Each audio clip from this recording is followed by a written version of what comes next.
Okay, can everybody see the PowerPoint going all right? Yep, you're good. Okay, great. I just lost the power supply. There it goes. 1 second. Okay, great. All right, so what we're going to talk about today is how we can use generative AI in our investigations. We're going to have a fairly lengthy conversation about where we are, how we got here, to be able to understand the core fundamentals of what the technology is all about.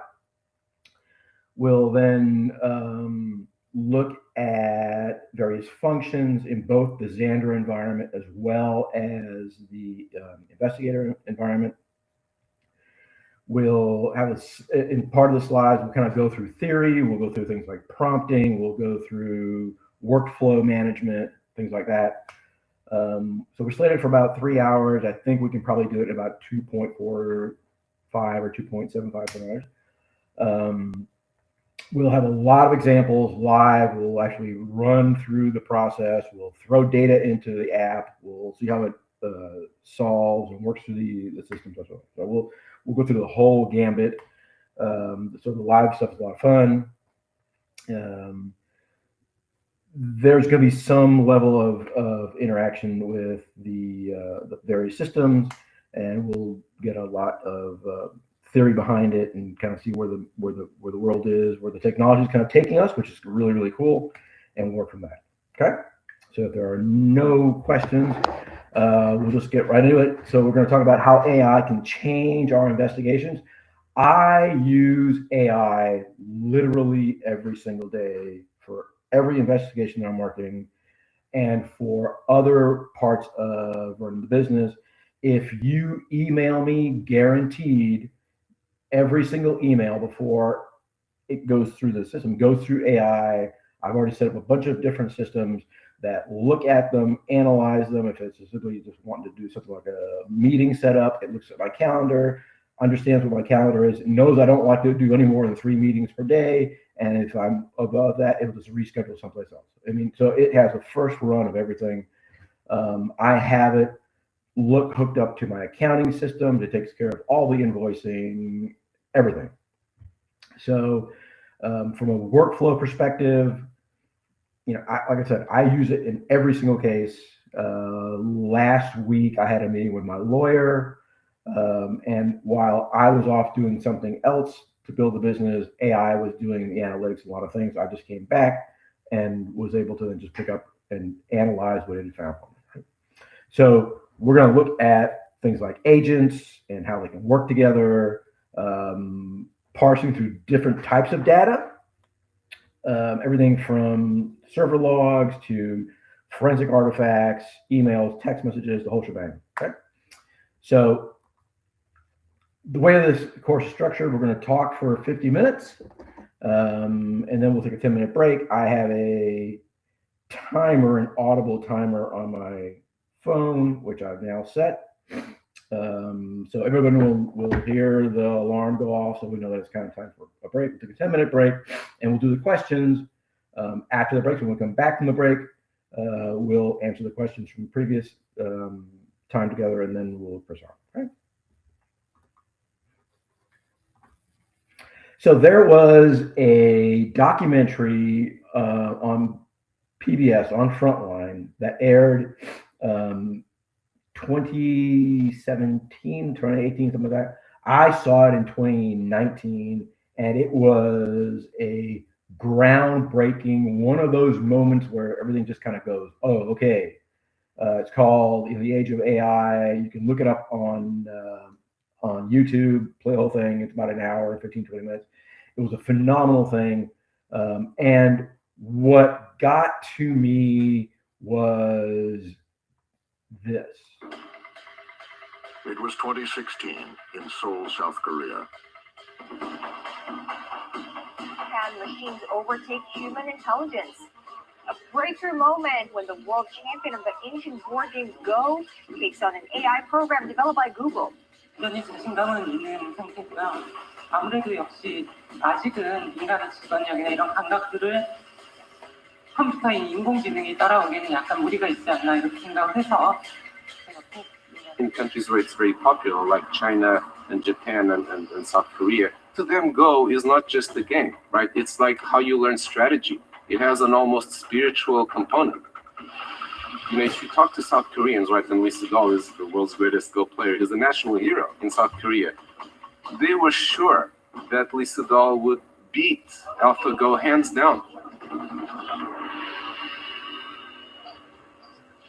Google's AlphaGo was a computer program that, starting with the rules of Go and a database of historical games, had been designed to teach itself. I was one of the commentators at the Lee Sedol games, and yes, it was watched by tens of millions of people. Throughout Southeast Asia, this was seen as a sports spectacle with national pride at stake. But much more was in play. This was the public unveiling of a form of artificial intelligence called deep learning that mimics the neural networks of the human brain. So what happens with machine learning and artificial intelligence, initially with AlphaGo, is that the machine is fed all kinds of Go games, and then it studies them, learns from them, and it figures out its own moves. And because it's an AI system, it's not just following instructions, it's figuring out its own instructions. It comes up with moves that humans hadn't thought of before. So it studies games that humans have played, it knows the rules, and then it comes up with creative moves. 와, 정말 생각지도 못한. That's a very surprising move. I thought it was a mistake. Game 2, Move 37. That move 37 was a move that humans could not fathom, but yet it ended up being brilliant and woke people up to say, wow, after thousands of years of playing, we never thought about making a move like that. Oh, he resigned. It looks like Lee Sedol was just resigned, actually. In the end, the scientists watched their algorithms win 4 of the games. Lee Sedol took 1. What happened with Go, first and foremost, was a huge victory for DeepMind and for AI, right? It wasn't that the computers beat the humans. It was that, one type of intelligence beat another. Artificial intelligence had proven it could marshal a vast amount of data beyond anything any human could handle and use it to teach itself how to predict an outcome. The commercial implications were enormous. While AlphaGo is a toy game, but its success and its waking everyone up, I think, is going to be remembered as the pivotal moment where AI became mature and everybody jumped on the bandwagon. We can't go to the next slide. Next slide is there. Okay, next slide. Thank you. So this is the power of AI to think in ways that humans simply have not. And this is my goal for each of you, to look like this at least one time today. So we're going to talk about how we got here, do some philosophical stuff, but basically all tools that we create are human force multipliers. So if we look at the timeline of major human technical achievements, this is us.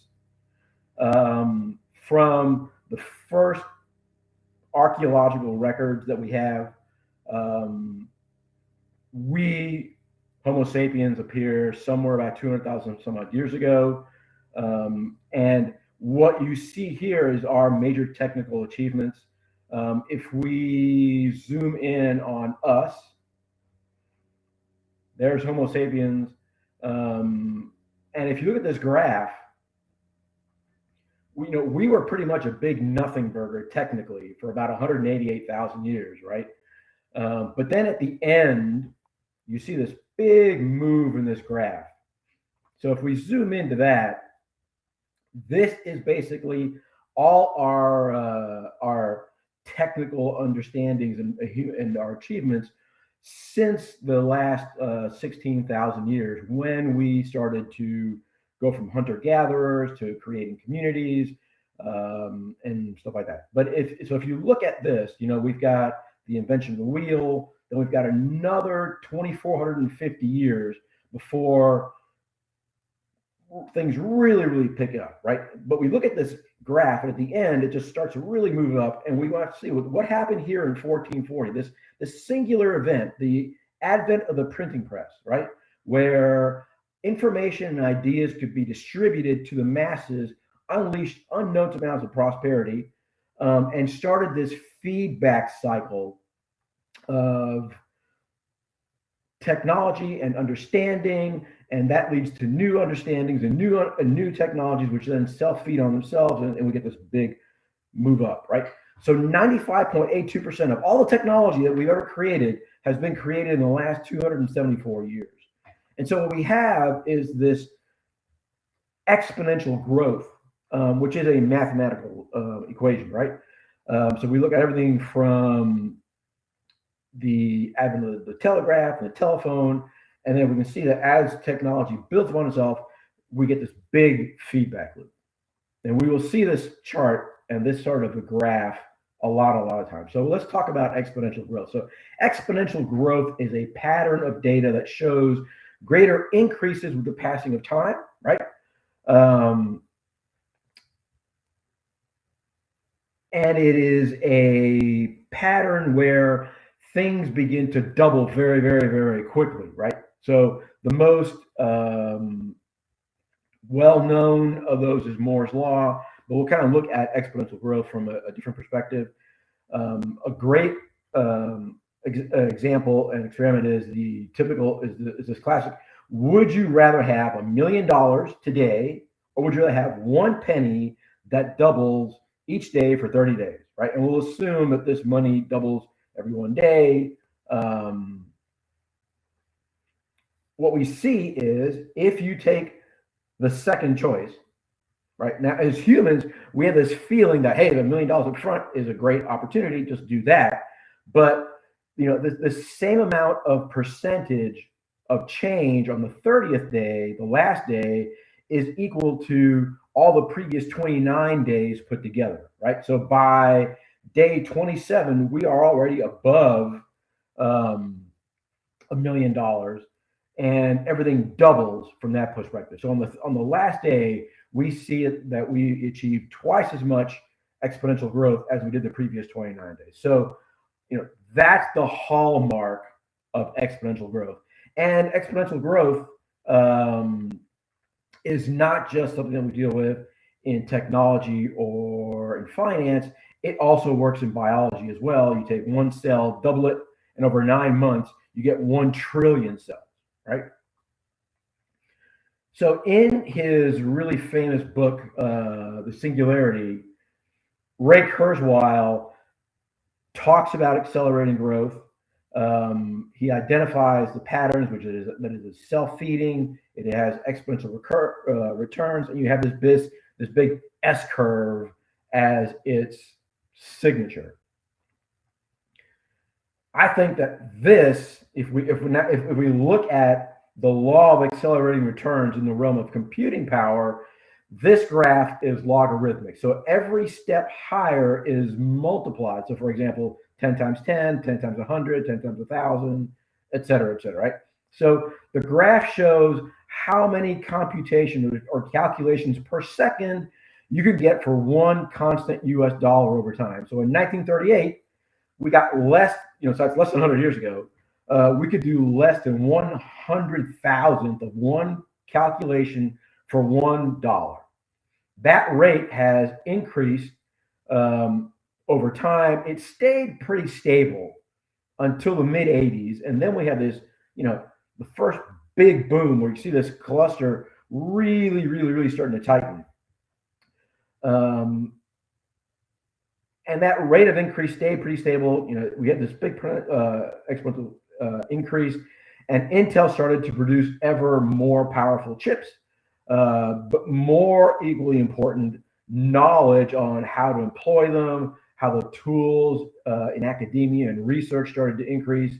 In 2023, when we see this end, we got 100 billion calculations for $1, right? So we're well on the way to 100, but we have to kind of ask ourselves, if we look at this graph from a logical perspective, what happened right about this middle? And that middle is 1984-ish, right? So this is the famous Apple 1984 commercial that aired on Super Bowl Sunday, January 22nd, 1984, for a product they were launching 2 days later, which was the Macintosh, right? And so that was the foray into modern computing, where the average person could start buying this technology. And so Intel had started having to create, all the chip manufacturers started creating better and better chips. And we see that big cluster kind of tightening to the point where we get 100 billion computations per second in 2023. But this chart is already outdated, because in 2024, Microsoft, just last, a year and some odd ago, introduced the Microsoft Copilot Plus PC with an embedded neural processing unit. And these NPUs have processing capabilities of 40 trillion operations per second, right? So now that chart looks like this. Just 1 year difference between the time this chart was first created and when Microsoft released the NPU. But this chart is already outdated, because in 2025, NVIDIA launched the GDX Spark. This literally qualifies as a supercomputer because you have a Grace Blackwell chip that has 1 petaflop of computing power, right? So now that's Jens Yuan in the right-hand corner there, holding it in his hand. It's probably about 4 inches long, 1.5 inches high, and probably 4 inches deep. I mean, it's a tiny little thing, but that is literally a supercomputer. And so now the chart looks like this. So at 1 petaflop, that's 1 quadrillion computations per second. So this is far greater than the 40 trillion operations per second that we get from an NPU. And conversely, what that means is that the cost of compute is going down, right? So if we look at this chart and just invert it and flip it around, we can see that the cost of actually producing data and computing it has gone down dramatically. And you can rent cloud compute infrastructure, much, much cheaper. If we look at just the differences in the technology, on the left-hand side, we have a classic sort of GPU that has run AI for years and years and years and is used extensively for training. And on the right-hand side, we have a language processing unit, an LPU, that is produced by a company called Grok. That's GROQ, not GROK. So Grok is an American AI company that builds this AI accelerator. It's an application-specific integrated circuit, right? So we have another ASIC system. The language processing unit is designed to really accelerate the performance of AI workloads, particularly effective at incredibly fast AI inference. So if you've used something like ChatGPT or Claude or whatever, and you give it a prompt, you can see that, from the time that you hit the button, it takes a couple of seconds for it to start generating its answer, et cetera, right? If you're using an LPU, by the time that you blink once or twice, it's already given you all the answers, right? So the inference time is much, much faster than a GPU, and about 1/20th of the cost. And NVIDIA understood this. So NVIDIA basically just bought out Grok. So the world's largest AI chip manufacturer has now just bought out the world's fastest AI chip for inference, because NVIDIA has understood that inference is the majority of the process, So we will continue to use GPUs for training, but once those training of those models is complete, then inference is much better on the LPU. So the biggest buyout that NVIDIA has ever done has been basically of this company. All right, there you go.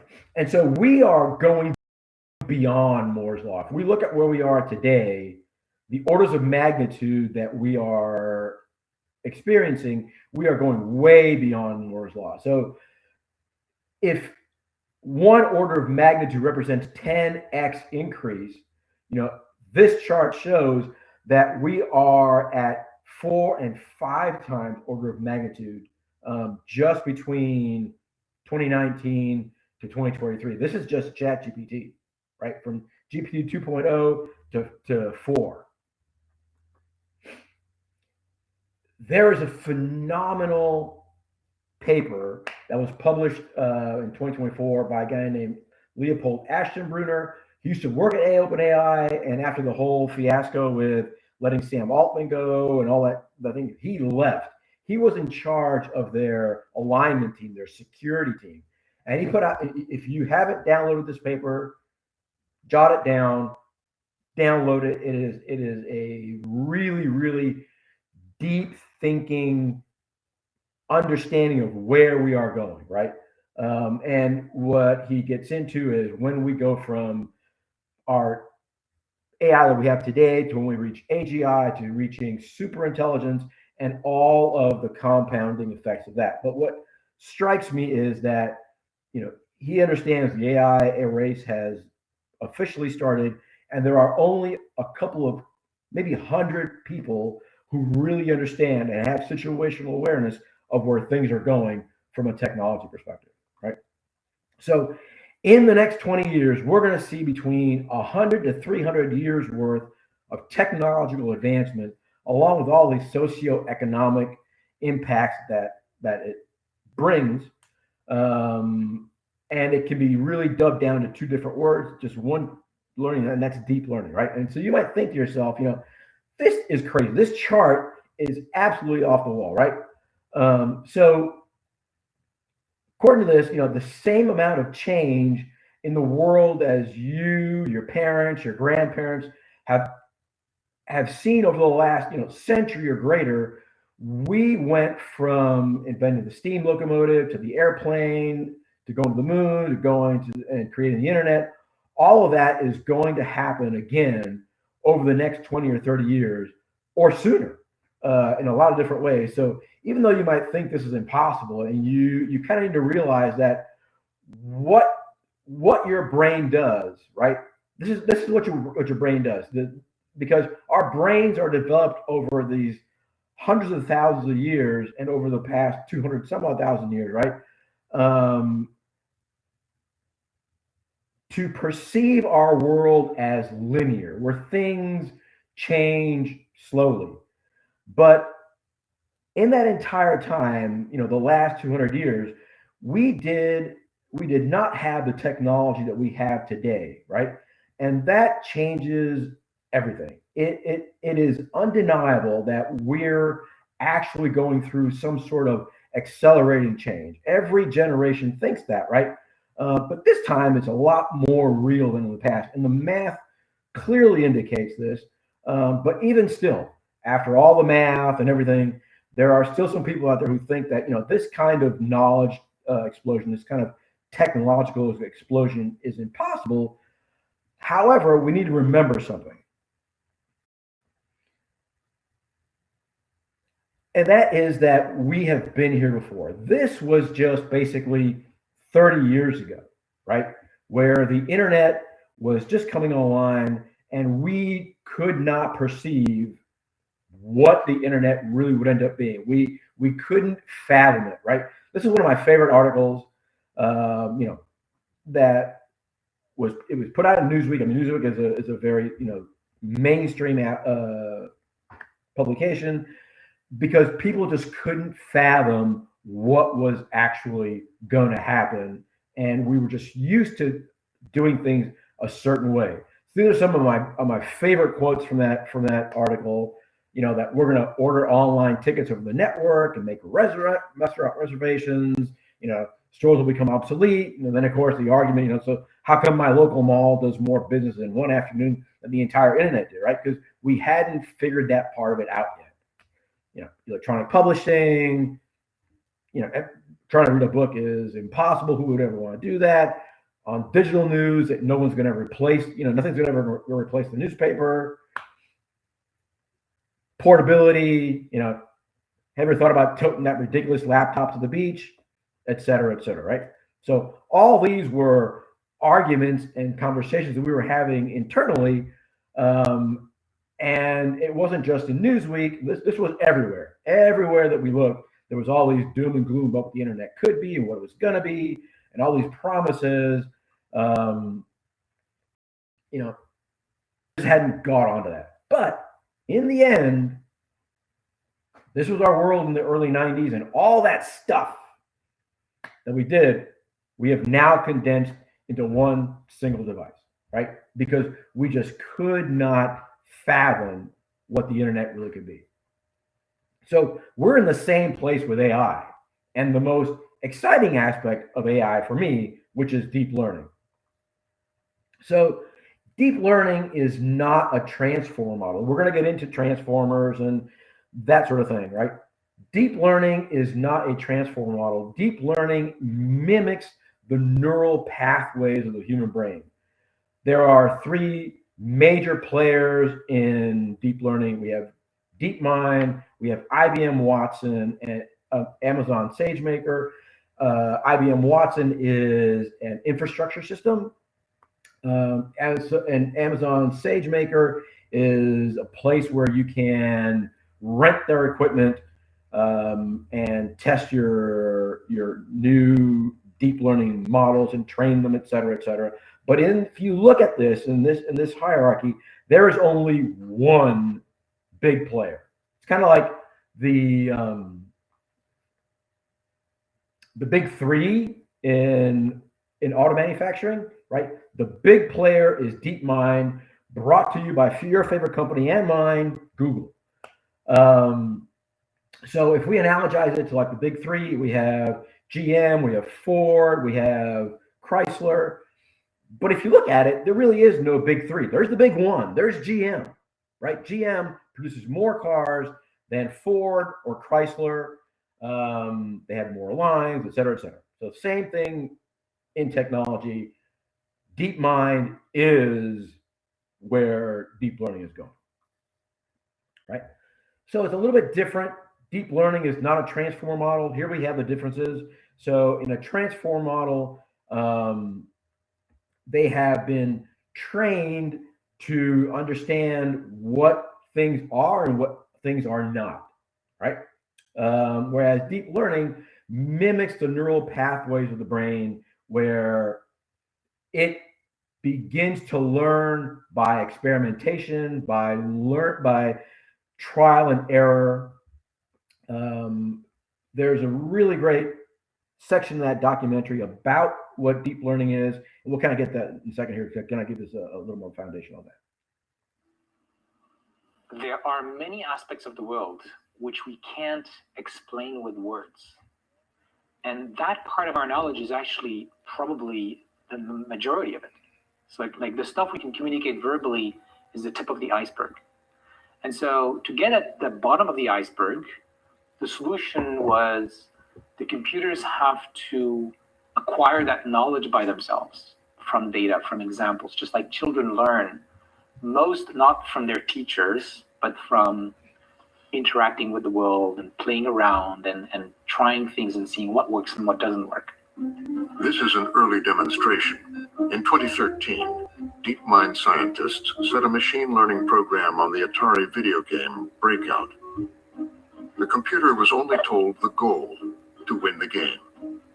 After 100 games, it learned to use the bat at the bottom to hit the ball and break the bricks at the top.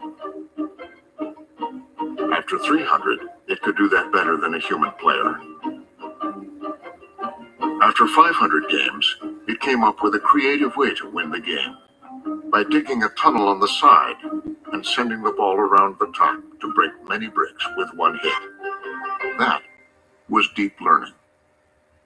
That's the AI program based on learning, really, that has been so successful in the last few years and it wasn't clear 10 years ago that it would work, but it has completely changed the map and is now used in almost every sector of society. Okay. So let's see what it does next. Great. All right. So if we go back to the previous example where we're talking about about AlphaGo, so these are the possible outcomes for these board games. So checkers, chess, and Go. You can see that Go has just an astronomical amount of possible moves, but AlphaGo was able to determine what the best move was because it could do something the human beings can't do. It could do this. It could have multiple thought processes running concurrently and think of every possible move all the way to the end, right? And so deep learning has that sort of grounding to it. We can see it in our AI systems today. In Zandra, that we'll work with later, it has that capability where it can have multiple thought processes going on simultaneously, and it can link all sorts of events from one individual's data to another individual's data, or individual data from let's say a person's forensic image, linking that to activity that happened on the firewall or an internal system. It can have all those thought processes going on simultaneously and link all that stuff together, right? So we are going from a workflow perspective, what's old is new again, and we are having to change the way that we work with technology.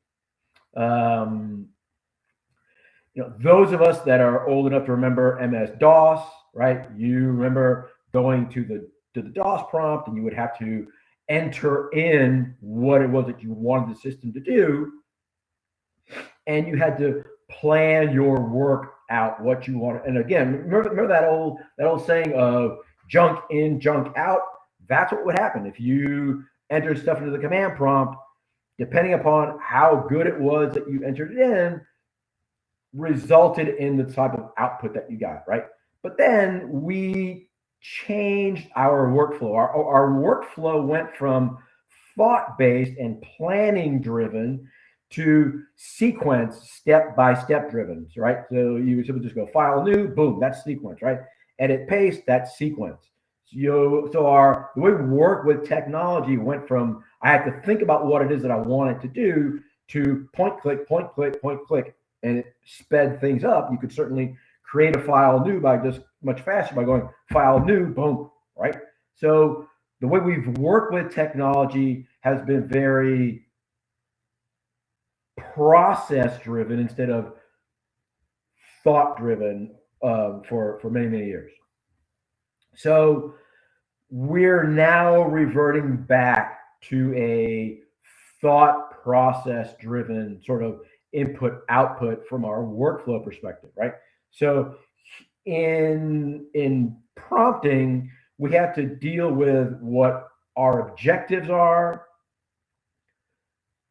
giving the objectives to the AI so it can then execute those tasks.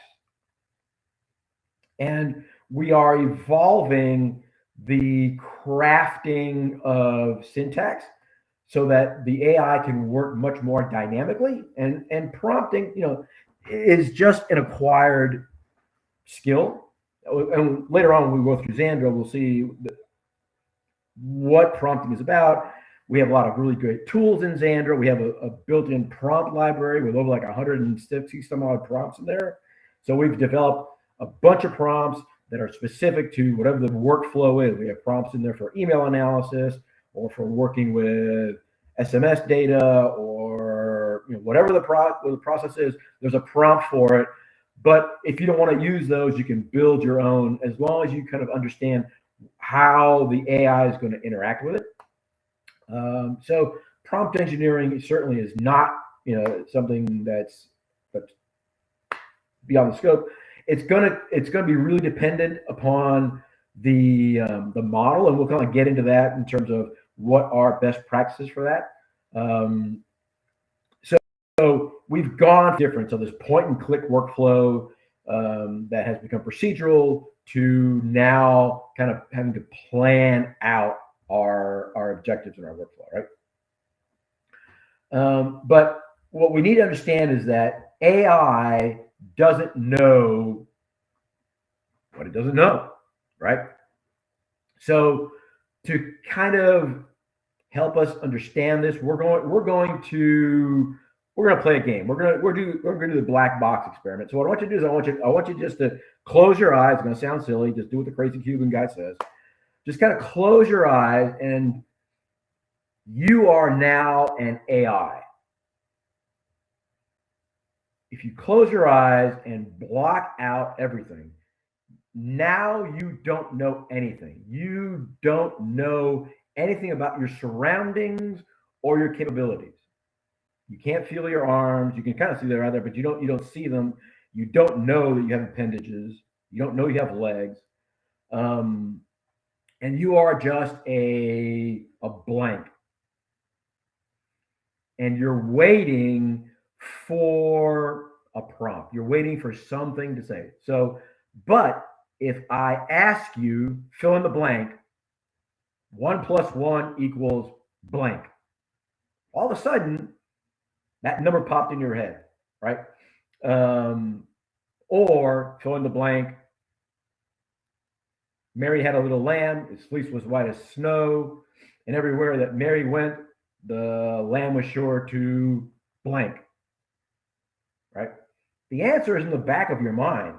It's in your internal memory. Somewhere it's in there, but you're just waiting for someone to send you a prompt. You're waiting for someone to ask you to do something, right? So now I want you to imagine that you have 2 spreadsheets. Each one has 2 columns.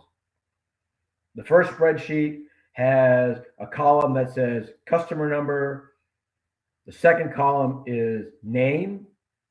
Second spreadsheet has 2 columns. One has customer number. The other one says purchase item. And what links them together is customer number, same as we would see in a relational database, right? So now imagine you have a jump list, you have a shell bag, and you have an MRU. And there is a logical link between a jump list and a shell bag. We already know this from forensics, right? And we understand that that jump list and shell bags and MRU are related to one another, right? It feels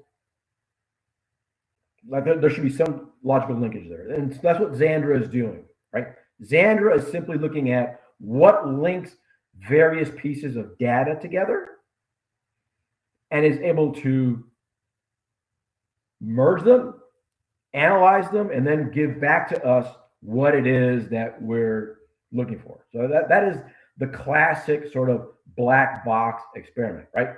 And so when we deal with AI, it feels cognizant. The black box experiment feels cognizant, right? But AI is not really cognizant. If you want to open your eyes, you can open your eyes, right? It is a incredibly complex mathematical model, right? But it's not, it doesn't know what it does not know. It understands what we've told it things are, right? There's a foundational paper for all modern transformers, which is called Attention is All You Need. It was published in 2017 by Google. It introduced the concept of transformers and the architecture behind them, which has accelerated AI exponentially. And that entire paper can be distilled to a slightly altered version of its title. And that is that language is all you need. So everything we do, everything we see, everything we have in the world can be translated into language. And once we can translate it into language, we can translate it into data, and we can translate it into any other language. And that we can translate into all sorts of processes, etc. Think of this. There is a concept known as latent space. And if you want, we're not going to get into latent space today, but if you want to analyze it, it's phenomenal. It's basically a mathematical model for language. And so you can take two words like girl and princess and see how far apart they are relationally. Same thing as man and king or boy and prince.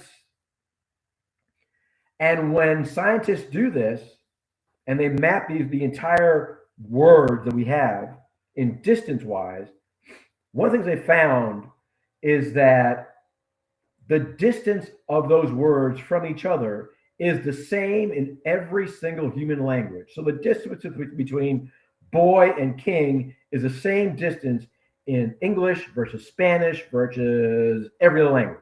So every language has the same mathematical model. We all speak the same language mathematically, although we do not speak them verbally that way, right? So language means what we say it means, and it is a subjective construct that we as humans have come up with, right? So if we say, we've simply agreed that that color is red and this is that. But if we tell a baby that that color is blue and that a feather is actually hard and that a teacup is soft and reinforce that to that baby will always believe that's the color blue, a feather is hard, and the teacup is soft, right? So we have to contend with intent versus words when we're talking about dealing with transformers as well as prompting, because the phrase "what I meant was" does not apply in point and click forensics, right? We simply go and say file new, edit copy, edit paste, etc., etc. I want to do this, I want to do that, right? We don't have to deal with that when we're dealing with point click, point click, point click.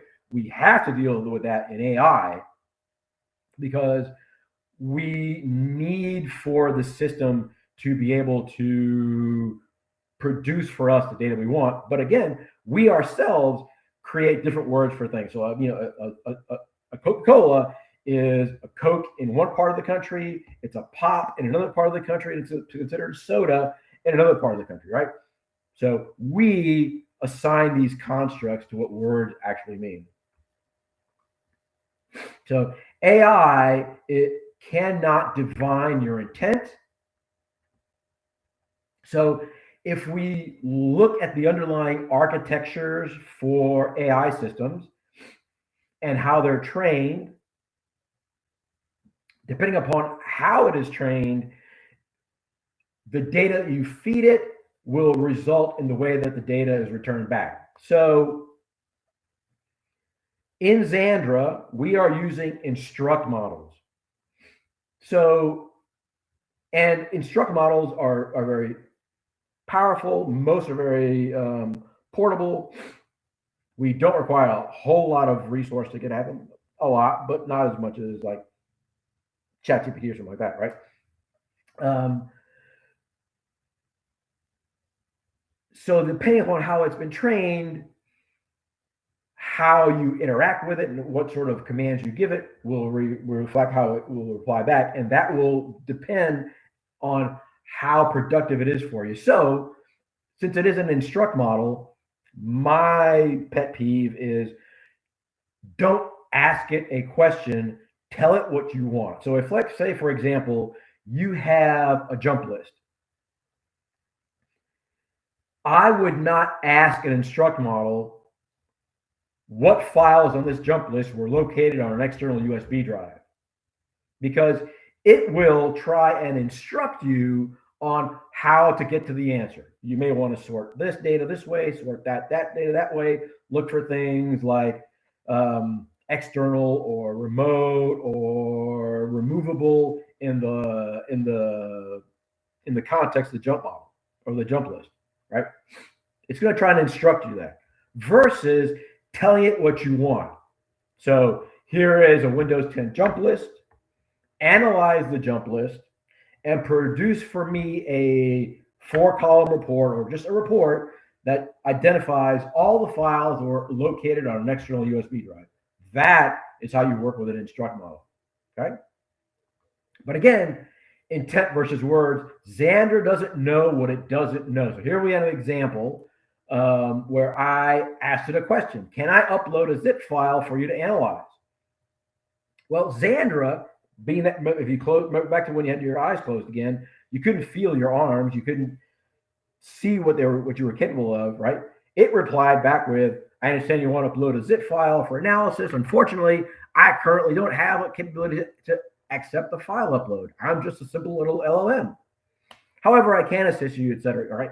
It doesn't know that we built a integration between the AI and the system where I can upload and attach a file using the attach file icon there to attach the file to the prompt and then feed it to the AI. It doesn't know that it has that capability, right? It's just saying, I'm just a simple little AI.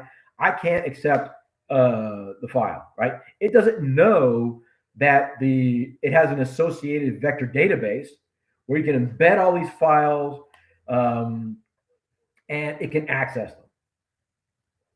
Just like when we had our eyes closed, we didn't know everything we knew, right? We didn't know consciously the entire corpus of everything that our brains have ever taken in and all the classes we've ever been to, et cetera, et cetera. It's all just back there. But until someone asks us for it, we don't have it back. It doesn't understand that it can't access these files, right? But if we just simply say, analyze the file, it'll know that it's there because we've linked it to this backend system, right? One thing about attaching files, and we'll get into it in a little bit, is that Zandra, because we're using a vector database, it does not know, that the vector database cannot parse a compound file. So if you try and upload a zip file to it, right, it's going to try and upload the file, but it can never successfully unzip the file, analyze that there are 35 files inside the zip file, and then start to parse through all those and assign vectors to them and that sort of thing. It can't do it. It'll sit there quietly and just spin and spin and spin and spin, and you're thinking something's going on, and then ultimately about 2 or 3 hours later, you're going to sit there going, nothing's happening, right? Because it doesn't know that it can't parse out the data. So we kind of need to ask ourselves now, do LLMs actually reason? And there are 3 kinds of reasoning in the world of AI. We have internal reasoning, right, where we give it the goal. Like for example, it cannot do internally. Like a human being might think, I'm hungry, so I'll get a snack, right? LLMs don't have that capability. They are pure numerical transformations. It has no self-awareness that I'm hungry or that I need to do X, Y, and Z. There is logical reasoning, which is symbolic. A equals B and B equals C, therefore A equals C, right? So LLMs can appear logical, but only when that pattern has been established over and over and over and over again in its training data sets. Then there is behavioral reasoning, right? Where we produce a sequence of steps that mirror how a competent human would solve the problem. And that is where LLMs excel. When they're trained, they are presented with a prompt that they need to answer, and then it provides a result back. And a human being, initially in training, right, would say, that's a correct answer or that's an incorrect answer, and grade it And so we have this reinforcement learning. It's the same question or the same problem would be given to the model hundreds of thousands of times. And only through this step-by-step sequence does it really start to excel. And LLMs excel at that. So it's not just predicting the next word. That, you know, there's a lot of angst, I think, in a lot of the community when it comes to dealing with AI. And I mean, I've read blogs and a lot of social media pieces, and we have all this stuff where some people are saying, well, it's just predicting the next word, et cetera, et cetera. The whole concept of it's just predicting the word really is incomplete, in my opinion. Predicting the next word is somewhat trivial, right? But how you plan for that next word is not, right? So the best way, like this example, the best way to get to the airport during rush hour is, right? The model has to would have to internally simulate traffic and geography and timing, et cetera, right? The model has to simulate that logic. There's a couple of slides in a bit that we'll kind of get into that. To choose what that next logical piece is, right? So therefore, the autocomplete label understates what the computational capabilities really are. So it's not just predicting the next word, and we kind of get into some next slides. We'll kind of see that kind of take a little more shape. But every language is just a set of instructions, and every response can be converted into language. And it's the same for all these models, whether it's Alpaca or OpenAI's models or whomever. They're all the same. But math is a language as well. And so transformers are only getting better with time. And so here we see the models from, in this case, it's just Claude. This is just Claude's ability to exponentially increase its capabilities just from 2023 to 2024, right? So there are new models that are coming out every single day. The AI that we have today is the worst it's ever going to be, because the models that will come out next week are better than the ones today. And the ones that will come out 2 weeks from now are better than the ones that will come out a week from now, et cetera, et cetera. We're only getting better and better and better and better and better. This is the evolution of GPT and its capabilities just from 2018 to 2024. This is XAI, and I mean the progress these guys make. I mean, remember, XAI only came on the scene by 2023. They have basically in a year and some odd when this was created, now we're at Grok 4, right? They were able to go from basically nothing, zero, to match GPT 4.0 in a year. So the amount of progress that they were able to make is just crazy. We as human beings are struggling with this. We have a lot of angst about what AI is capable of doing. We've dealt with work disruptions, and we're seeing all this stuff about AI will be able to take care of all this stuff, and humans will be doing much less. And there's our 50-minute alarm. So we're going to do what we're supposed to, and we're going to take a quick 10-minute break. We'll come back to our fears, and we'll kind of finish out this portion of the slides, and then we'll get into working with Zandra. So just take a 10-minute break, 10-minute break, get some coffee, relax, unwind. Okay. Amber, are you there? Do you have any questions? No questions that came up, and we can see your screen, so you're good. Okay, great. All right. So we'll pick up where we left off. So there are a lot of consternations in the world as it relates to what AI and its ramifications are going forward, that it's going to basically outthink us. So if we look at it purely from a mathematical perspective, so IQ is not scientific, but it works really, really well as a heuristic, as a way of comparison. So when we see this next slide, let's see here, okay. This is AI's ranked in order of IQ, of taking the standard IQ test. We have to understand that we're only talking about 2 to 3 years worth of difference in the scores these AIs are able to achieve, and they're getting better and better and better and better.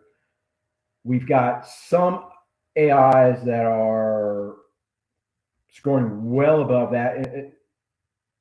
The best models in July of last year was Claude 3.5 Sonnet, which at about 101, which, by the way, is above human average. The best model in September, which is not even on here, is like 115 to 120.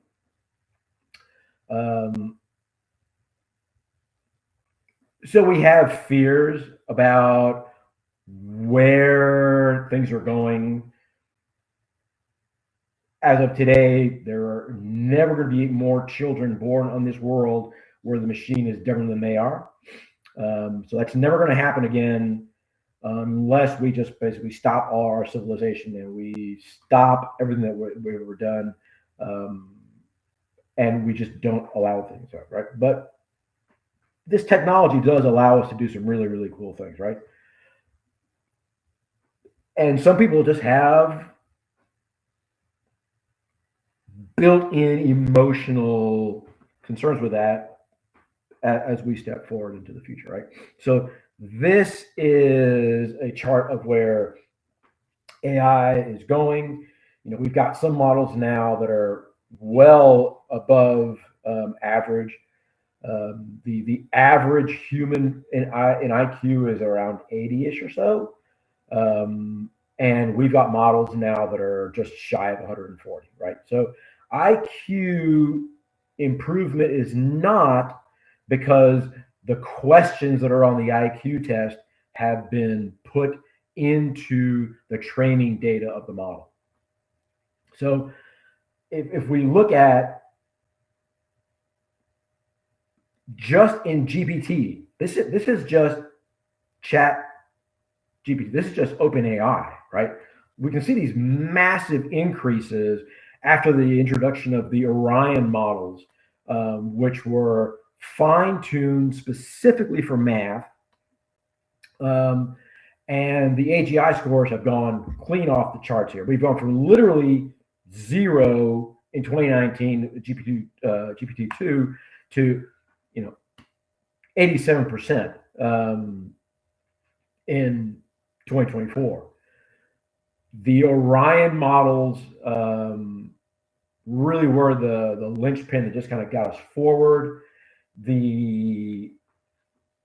If we kind of go back through the news cycles, does everyone remember the issue a couple of years ago, maybe a year and a half ago, where the OpenAI board let Sam Altman go over the weekend? On Friday, they announced, hey, you know what, Sam's leaving. We, the board, have taken over the company, and we're getting rid of Sam because we're not seeing eye to eye anymore. And there was a big question out there in that, what did the board see, and specifically what did Ilya Sutskever see that made them lose confidence in Sam Altman? There was a leaked paper that made its way onto Reddit that supposedly is a memo of this model they were testing called Q-Star, that was a mathematical model, and they were teaching it math. They fed it a bunch of training data, which included, here's a cryptographic hash of a file, and here's the plain text version of that, and it just fed it tons of data like that. And then on the day in question, they gave it an encrypted message without any key or anything, and the model was able to decode that encrypted message, which was a 192-bit AES encrypted message, which would have taken longer than the universe has been in existence to decode it, and the AI was able to do it, right? And that apparently was what drove the board to go, whoa, we are way beyond what we were supposed to be, and no one knew this was going on. And that's what prompted Sam Altman getting fired. You know, that particular memo is still out on the internet. It's on Reddit. It's a phenomenal thing. Of course, and we know that, 2 days later, they rehired Sam Altman back, and the board basically went to nothing, right? But if we look at the benchmark model just for math and just for OpenAI, we can see that once the Orion models hit, the math accuracy of the GPT models exploded off the charts. Every single one of these charts. Once the O series of model, because they took Q-star and renamed it to Orion. So whenever you see like O something, that's the Orion model. And you can see that the math scores are just off the charts here. In his phenomenal book, The Age of the Surreal Machines, Ray Kurzweil predicted that we would achieve by 2029, we would have an AI model that passed the Turing test. Well, we are 4 years ahead of that, because last year we officially had an AI that officially passed the Turing test. So we are, well into that. Now, to pass the Turing test, which is kind of interesting, which I've always thought the Turing test was kind of dumb, really, because in order to pass the Turing test, we have to take the model and have it act less intelligent than it actually is, right? So they're intentionally being limited so that they can, quote, feel human. And it is our feelings that we'll kind of get into in a minute here that really kind of drive our understandings. So the irony is that we're having to slow AI down just to fool ourselves. Like, for example, if I asked you right now, what's 13 times 14? You as a human are going to go, hold on a second. I need to think about that for a second. I might need to get a calculator out. But for AI, it's instant, right? So we are having to slow down and dumb down the model to feel more human than it actually is, right? But true intelligence does not have to sound confused like a human being. So AI, its ability to think and process data, is not limited by the messy chemical-laden realities that we as humans have got to deal with, right? AI can think instantaneously and is not hindered by biological processes. It is only limited by the laws of physics, and it can think at speeds that only are limited by its increasing ability to reconfigure electrons in novel ways, right? It can outthink the human brain much, much faster. I've developed an AI that I started working with 2024, that its job is to hack other systems. So I've got two servers. I've got good and I have bad. And bad's job is to hack good, and good's job is to defend against bad.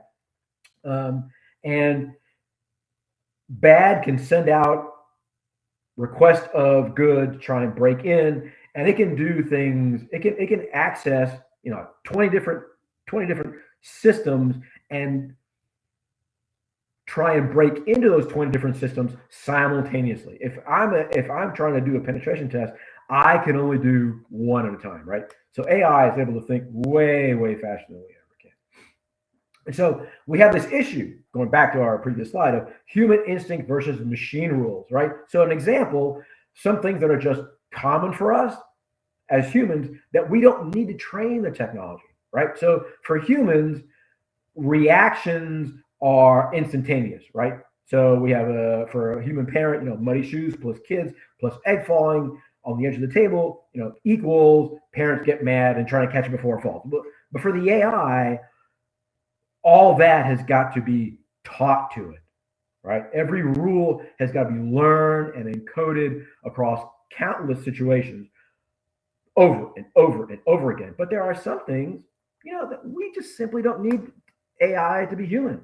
We need AI to beat AI. Human behavior is implicit, right?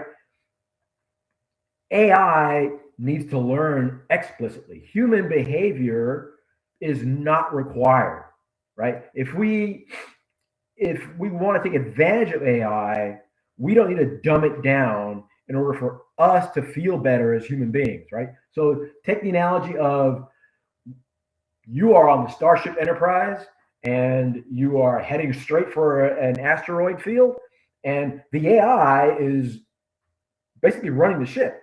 Do you want an AI that can instantaneously go, boulder coming at this or asteroid coming at this speed, I need to change course instantaneously to get around the darn thing? Or do we want it to go, I have to act like a human being, so I've got to slow and think my process down? No. I want AI to be what it's better at, right? I want it to just absolutely destroy anything in front of me, right? So we don't need to dumb down AI to make us feel better, but our feelings equal our expectations, right?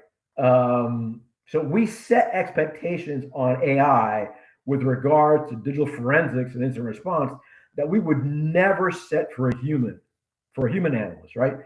Even though AI may feel like it's an expert, it's just a black box, and your feelings are deceiving you, right?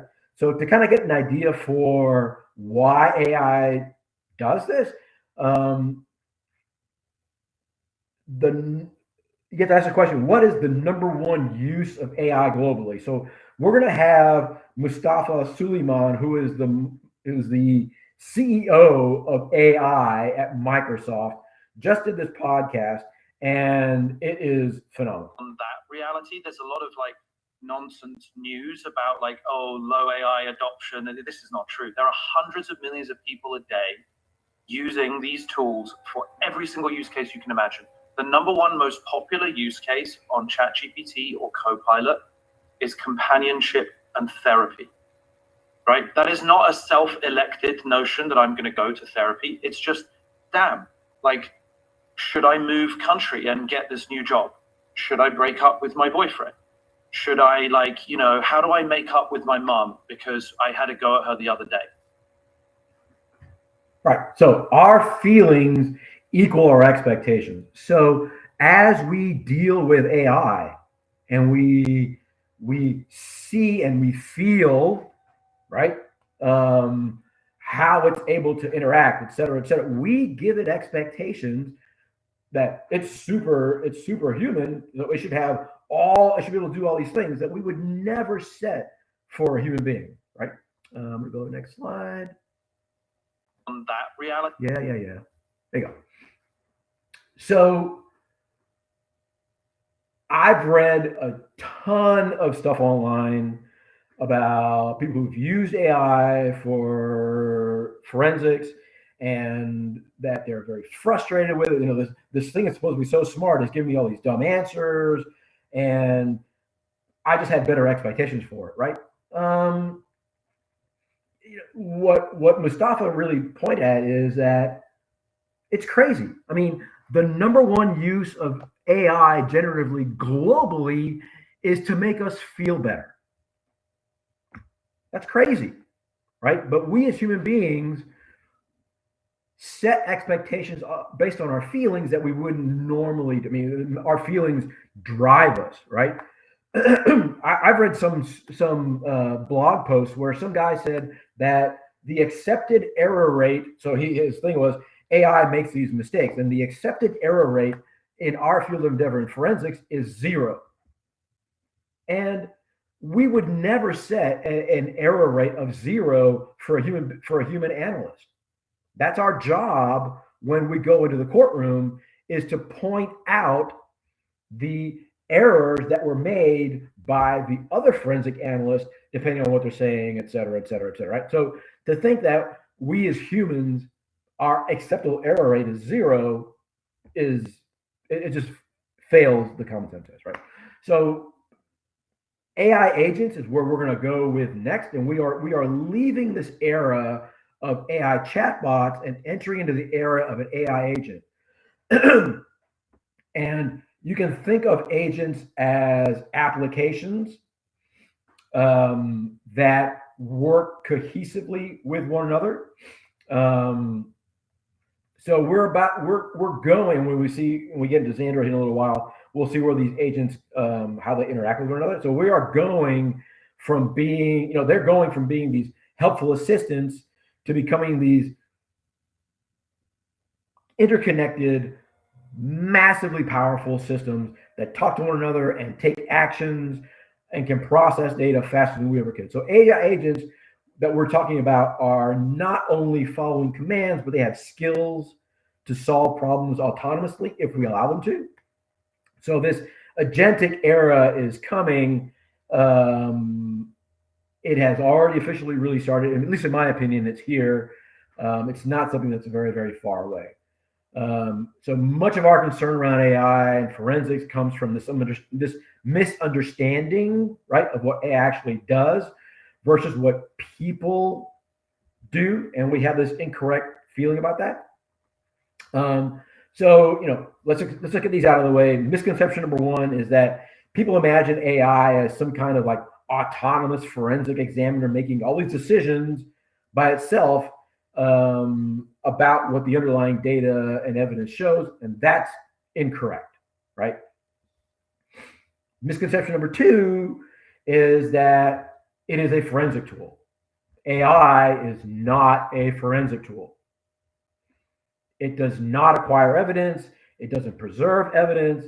Forensic tools, E3 does that, right? All those functions that we would do, like how you create a forensic image and how it has to hash the files and how we deal with chain of custody, et cetera, et cetera.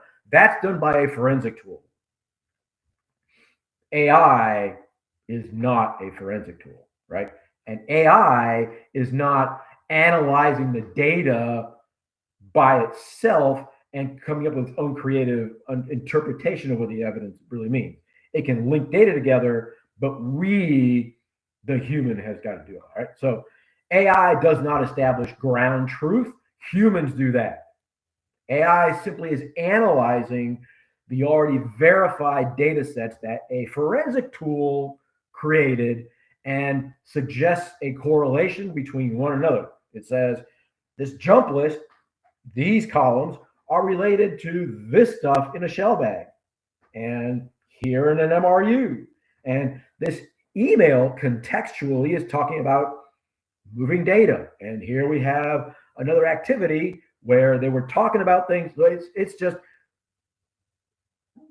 linking together and making correlations, right? The AI operates only after those standards of forensic practices are already satisfied. AI is simply an analytical tool that helps the human interpret the evidence that has already been forensically preserved, right? And confusing that role is the root of a lot of anxiety and misplaced concerns, understanding about what AI's role is in digital forensics. So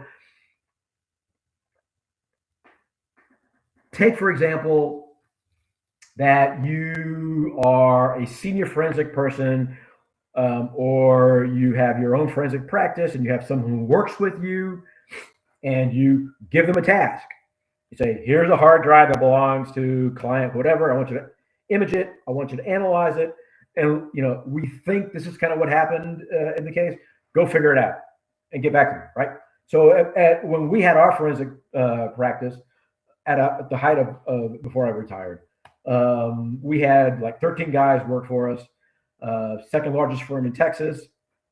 And I would give tasks to my analysts and say, go do it. And they would come back a couple of days later and they would say, here's what I found. I found da da da da da da. At that point, they would leave my office. My job is to then go through and say, okay, well, this guy found this, and this. My job is now to go to that forensic image, go to that data set, and verify what this person found is supposed to be this. One, is that data in the underlying data set that I can have access in the forensic tool to verify that it's there? The answer is yes or no. If the answer is yes, great. If the answer is no, I'm thinking my guy may have been asleep at the wheel or misinterpreted it. There's plenty of times where the human came and said, hey, Ralph, what I found is blah, blah, blah, blah, blah. But when I'm reviewing the data, I don't agree with that particular interpretation of the data. Same thing with AI. AI is going to say, hey, what I found is blah, blah, blah, blah, blah, blah. Our job is to go back and verify the underlying data is or is not what the AI found. The AI can simply make a mistake or it can misinterpret data, same as a human being can misinterpret data, right? Our job is to have first-party knowledge. When we testify in court, no court in the world, in the United States, would allow me as a testifying expert to say, well, my junior analyst said that's what happened. No. I have to have first-party knowledge of the underlying facts. It is my name on the report, my name that is the person who's being tested, that's testifying, et cetera, right? AI is really good at being sort of like a junior analyst, right? So when we talk about speed and AI, which is what impresses people the most, right? We kind of need to take a step back in a minute, and we'll see some metrics here in a minute. But the point at which we're going to reach the kinds of intelligence in these systems is exceedingly fast, right? Then we can estimate when AI becomes better at certain things. Right now, no AI is testifying in court. I don't think that's going to be happening anytime soon, but it possibly could happen at some future point. Don't know. So the speed at which AI allows us to do our jobs is phenomenal. So this is a graph of typical forensic activities using AI and not using AI. So the darker parts are with AI, the lighter parts are without AI. And in a second here, we'll kind of get into these. So we're going to zoom into these. So when we deal with things, normal forensic tasks, dealing with registry and MRU parsing without AI, we're talking about a 70-minute process. With AI, it's about a 4-minute process. It's 94.6% faster with AI than doing it manually. Shell bag and link analysis, we go from a 92-minute process down to 2 minutes. Every single one of these, SMS and chat reconstruction, goes from being a little over an hour to about a 7-minute process, right? The speed at which AI is able to do these common forensic tasks is just off the chart. And again, this is the second set, things like multi-source log function analysis, indicator of compromise sweeps. So you can use AI to look at log data, or things like, you analyze the memory on a server and you find some commands that were entered and you need to analyze, well, what does this command do? You can go to the AI, have it go out to the internet, research what that command does, and reply back to you basically in less than 2 minutes, right? Versus you having to go out to Google and go, okay, I found this command on the server, what's it supposed to do, et cetera, et cetera. All these things, AI allows us to do much, much, much faster, much more efficiently. You'll see that no task is at 100%, right? Our internal testing, usually within the first prompt, the accuracy is about 91, 92%, that it has correctly figured out what's going on. It's not 100. But again, a human being would be somewhere in that general vicinity, or maybe even less, right? So now we're kind of like bringing this whole thing together. We're going to look at Zandra and Investigator, and how we kind of work with the AI system. So Zandra works really, really well as a direct analyst as part of the prompt, right? So we can get data into it one of three different ways. We can directly analyze the data in the prompt, and when we go into the lab, we'll actually see it kind of working.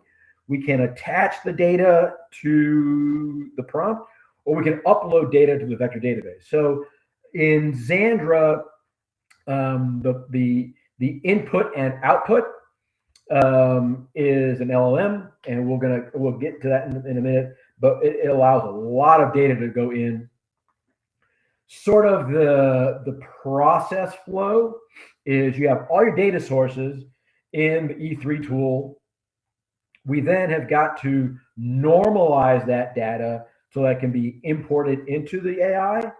An example of what we talked about earlier with that zip file, right?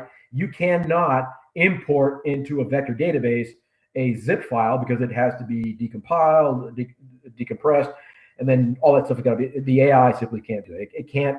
You cannot take that data and then force it, or I'm sorry, have it embedded into a vector database that way, right? So we have to normalize the data, and then that's what gets imported into Zandra. There are two different versions of Zandra. There is a local version, and there is a web version, a hosted version. So the local version, when you get that, it is running on a dedicated hardware, a specific kind of machine. In this case, until version 2.0 comes out, is a Microsoft Copilot Plus enabled PC with an NPU. So if you wanted to analyze the data completely offline, you can literally pull the plug and all the stuff is there. When depending upon the task that's been given to the AI, when you give it a prompt, it could be as much as 5 to 15 minutes for it to actually analyze the data and then reply back, versus the cloud environment where everything is uploaded to the cloud. We're using cloud-based GPUs. Everything happens much, much quicker. The local version allows you to store all the data locally, but then process it in the cloud if you wanted to. So all the files would reside on the local laptop, and then the actual number crunching happens in a bunch of cloud-based GPUs. If you take the cloud version, then you get a dedicated server just for yourself. Nobody else shares the data on that server. It's not co-located with anybody else. You have your own dedicated server, right? And the same architecture takes place here. We have a vector database. We have a front end LLM where you give it what you want to do. The LLM then parses that data to a bunch of back end experts and says, you analyze this part of the task, you analyze this part of the task. The experts analyze their job, report back to the LLM, which then aggregates all that data and then produces back for you the results, right? So that's kind of the architecture for working with Zandra. In terms of supported file types, on the left-hand side, you've got all the Windows system files, so registry files, link files, shellbag, login system, event logs, browser artifacts, all that stuff, right? That it analyzes very, very well. Logs, especially network logs, is phenomenal. On the right-hand side, these are the supported file formats. So when you want to get data into Zandra, the best way that I've found is you go through the E3 tool, you bookmark the things that you want to have analyzed, you go through the normal process that you would normally go through, right? Or if you wanted to, you can literally just add everything as a bookmark if you wanted to, and then produce an HTML report format or a RTF format, something that can be then ingested into Zandra. So emails, you cannot upload a PST file. You cannot upload a forensic image. Remember, it can't parse that data. You can't take a forensic image and have it broken down into vectors in a vector database. You can't do that. Whenever you upload something to a vector database, like a Word document, you can never export it out again. You can't say file export. It's going to take that Word document, break it apart into vectors, and put it in there. We'll see that in a minute, right? But these are the file formats that it supports. Image formats, it'll support MP3s, MP4s. It has a function to be able to take an MP3 file, analyze the audio, what words are being said, create a text version of that, and then embed that. Databases, it has a native MySQL database with it. So any kind of database stuff, if you want, can be exported out of the tool into like a CSV file, then imported into the MySQL database. Sometimes you just want to do things in a SQL query. Although you can literally take a huge VPN log or firewall log and put that into the vector database instead of a SQL database and work with it there. I've done it many, many times. There's no significant hit to performance. It does support native .eml formats, but it is better to convert them to a text or a PDF. The attachments would have to be converted as well, right? So there you go. So there's the file formats that we deal with. So dealing with the vector database that we include in Zandra, you're going to take that file. The file is then embedded into the vector database. It takes that file and then it breaks it up into vectors, stores it as a three-dimensional model, if you want to call it, in the vector database, and assigns numeric coordinates to it. So when we are analyzing it, it's going to go back to the vector database, be able to analyze that data and get it back to you. So you cannot ever export out what you have put into the vector database. From a workflow perspective, we have an orchestrator that plans the analysis, can delegate the task, can correlate all that data, right? So it knows what digital forensics is. It's been taught what digital forensics is. It understands about operating systems and shared memory logs. And then you can then link that to the analysis part, right? Where we tell it to examine an artifact and go through its reasoning loops. And we can see what it's actually reasoning through, right? Then we have the agents that take the data, extract it, parse it all out, do things like linking, timeline reconstructions, and then provide that back as a detailed findings. The analyst looks at the summary and then reviews the report. So that's kind of the way that Zandra works on the back end. Logging on to Zandra,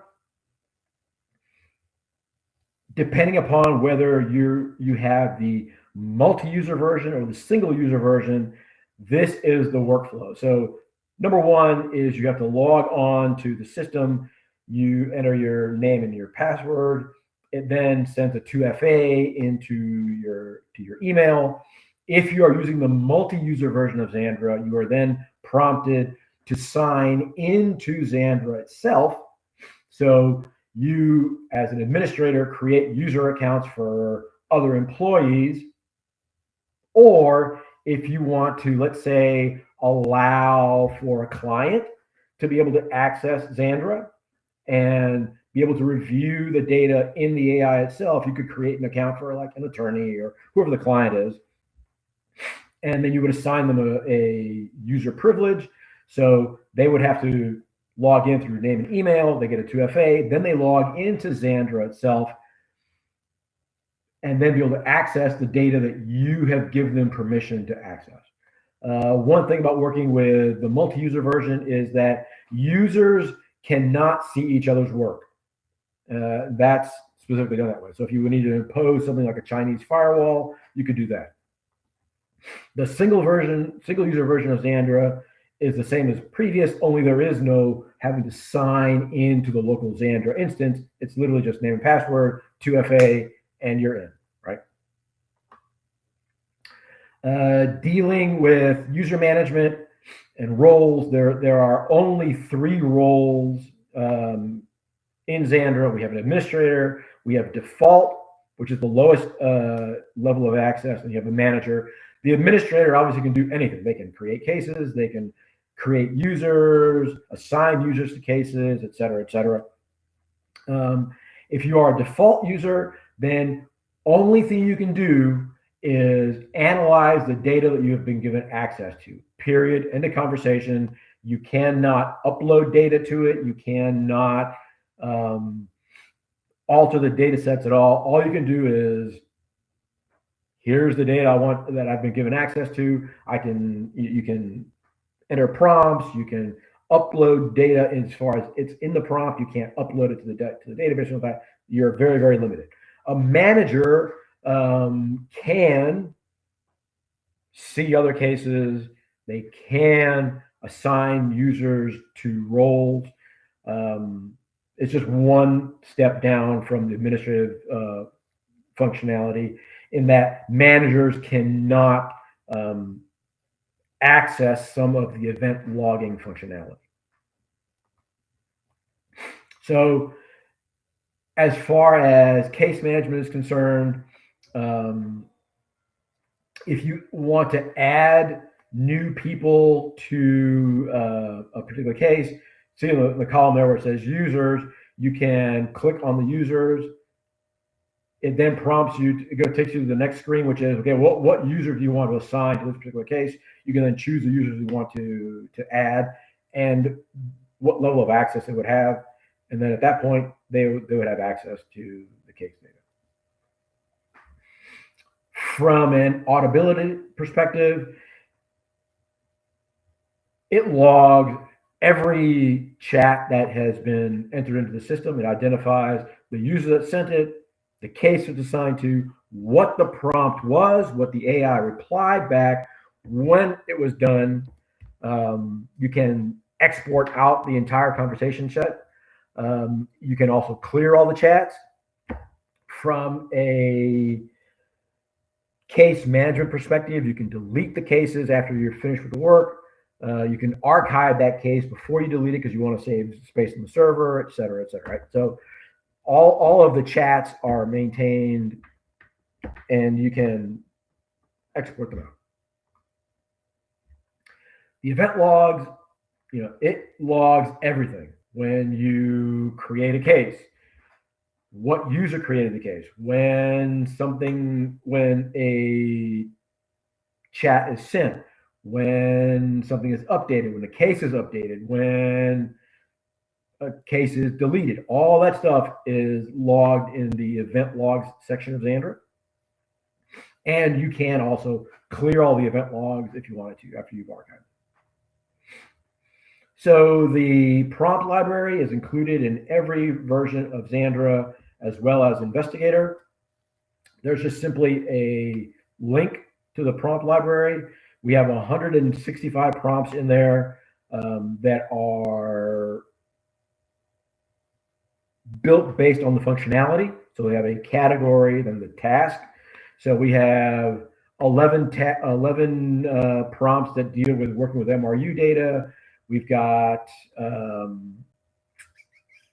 2 prompts for working with financial analysis. We have 10 for working with shell bags, et cetera. If you wanted to, you can simply search for the prompt task. So you can go into Zandra, go to the search, say, I want to analyze something having to do with, let's say, memory forensics or whatever. It'll go through the prompt library and say, here are the prompts that fit that particular category.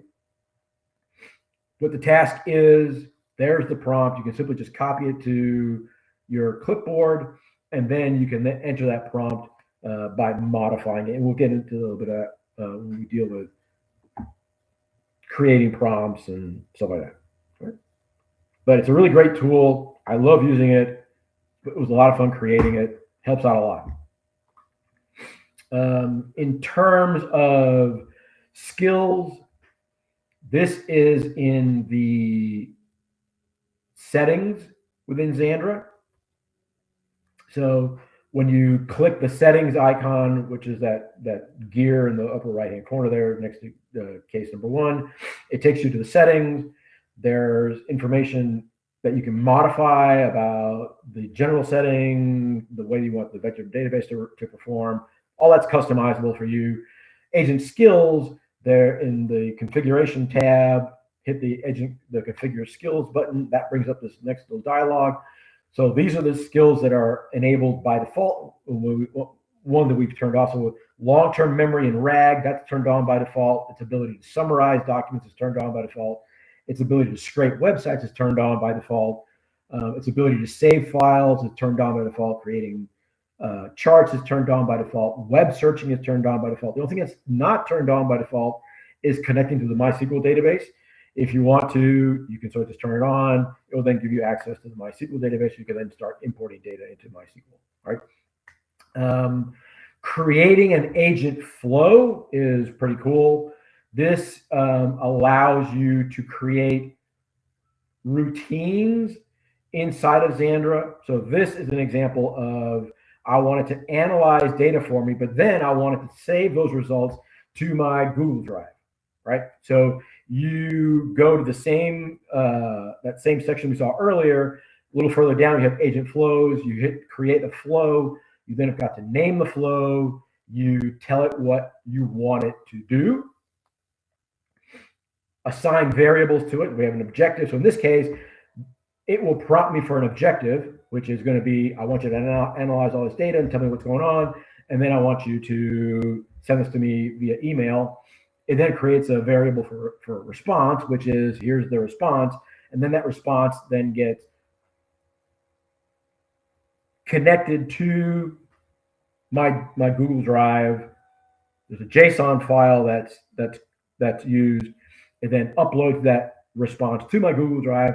So now I just log on to Google, go to my drive, and that analysis, that whole report is now sitting for me in my Google Drive, right? So you can do the same thing with email, or if you use Slack or whatever, you can connect it to your Slack system and have it work out what you want it to. If you want it to. If you don't want to, that's fine, right? That's the power of creating flows. Dealing with web browser artifacts. You know, this is something we would normally see. The prompt would be something where you are giving the web URL. You can go to whatever the forensic tool is, have it export out the web history to a CSV or whatever, and you could literally upload that entire thing to the prompt and tell it to analyze it for any kind of patterns, any sort of behavior activity. It will also look at the URL itself and be able to analyze it. So here's an example of a URL from a case. That's why I blotted it out. So in this URL, we have a complex system that's happening, specifically with WhatsApp. So in the actual URL found in the web history, in this case, we're instantiating the WhatsApp API, creating a send function to that particular phone number, creating a subject line, et cetera, right? So all that, you could literally give it the URL, say, analyze this URL, and tell me what this URL does. And Zandra will go out there, it'll analyze what the URL does. If you give it internet access, it will be able to do research on it. If its analytical capabilities are not found in the training data set, it can go out to the internet and then parse that data out, right? So that's sort of things you can do with browser logs, URL information. You simply just take it from your forensic tool, have it dumped out to a format that it'll accept, upload it, and off you go. Right? So if we kind of look at how this particular artifact was compiled, right, what it really means, what Zandra had to do, if we break this URL down, right, the first part is we're going to instantiate the WhatsApp messaging interface. Then we're going to provide parameters. So there's the phone number that it will be sending a message to, right? So that part of it identifies, and we understand that country code 34 is Spain, so it's a Spanish phone number. And then we're going to down the further parts of that same URL. It's all there. I mean, it's great for things like WhatsApp, that for WhatsApp web systems. You know, we're breaking down that URL to what the UTM parameters are, what the campaign in this case, so this is actually dealing with Salesforce. It's going to create an email to track data to this particular Salesforce campaign, and Zandra was able to analyze all that data, right? So if we analyze, for example, this, right, taking the exact same functionality, in this case, we're dealing with Spanish, and it's able to actually analyze it and convert it from one language to another. So here, if we follow that exact same example, we're instantiating the WhatsApp API. We're going to send it to a phone number in Spain. And then here is the subject line, Buenas, te he visto, right, on that website. So that's literally translates into sending a WhatsApp message to country code Spain, phone number this, that says, hi, I saw you on website, blah, blah, blah, blah, blah. That is the entirety of the message that was translated, right?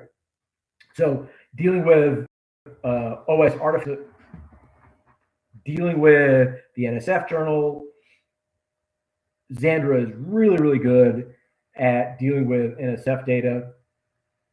I love the NSF journal. It is the one-stop repository for all things equal to when was a file created, when was it modified, what happened to it, did it ever get copied, did it ever get deleted, et cetera, et cetera. The USN journal is my favorite place to go, and Zandra does a really, really good job at being able to parse that data. So if we take the three components of the USN journal, we have triggered events, we have sequence numbers, reasoning codes, timestamps, file references. The journal breaks that data down very, very, very, very well. We have three basic components to the journal. And Zandra can analyze all of them, link between the journal and the other parts of the vendor. So whether it's a reasoning code or a parent file, all that is possible, right? So we feed to Zandra the USN journal, the log file, the MFT bin, right? So we have, if you can see in the part, here is the prompt that was entered into Zandra that we can export from the tool, right? From whatever the forensic tool is. And then this is a classic example of how you would want to prompt with it. So we have the MFT bin, the USN journal bin, and the log file bin. All of those are parts of the journal analysis. They're all part of the USN journal. And when we link all of them together, we have a definitive record for when a file is created, modified, copied, deleted, if it was wiped, what wiping utility did it, et cetera, right? So the kind of prompt is, there's three parts to a prompt. There is, here's the data I want you to analyze. Here's what I want you to do with that data.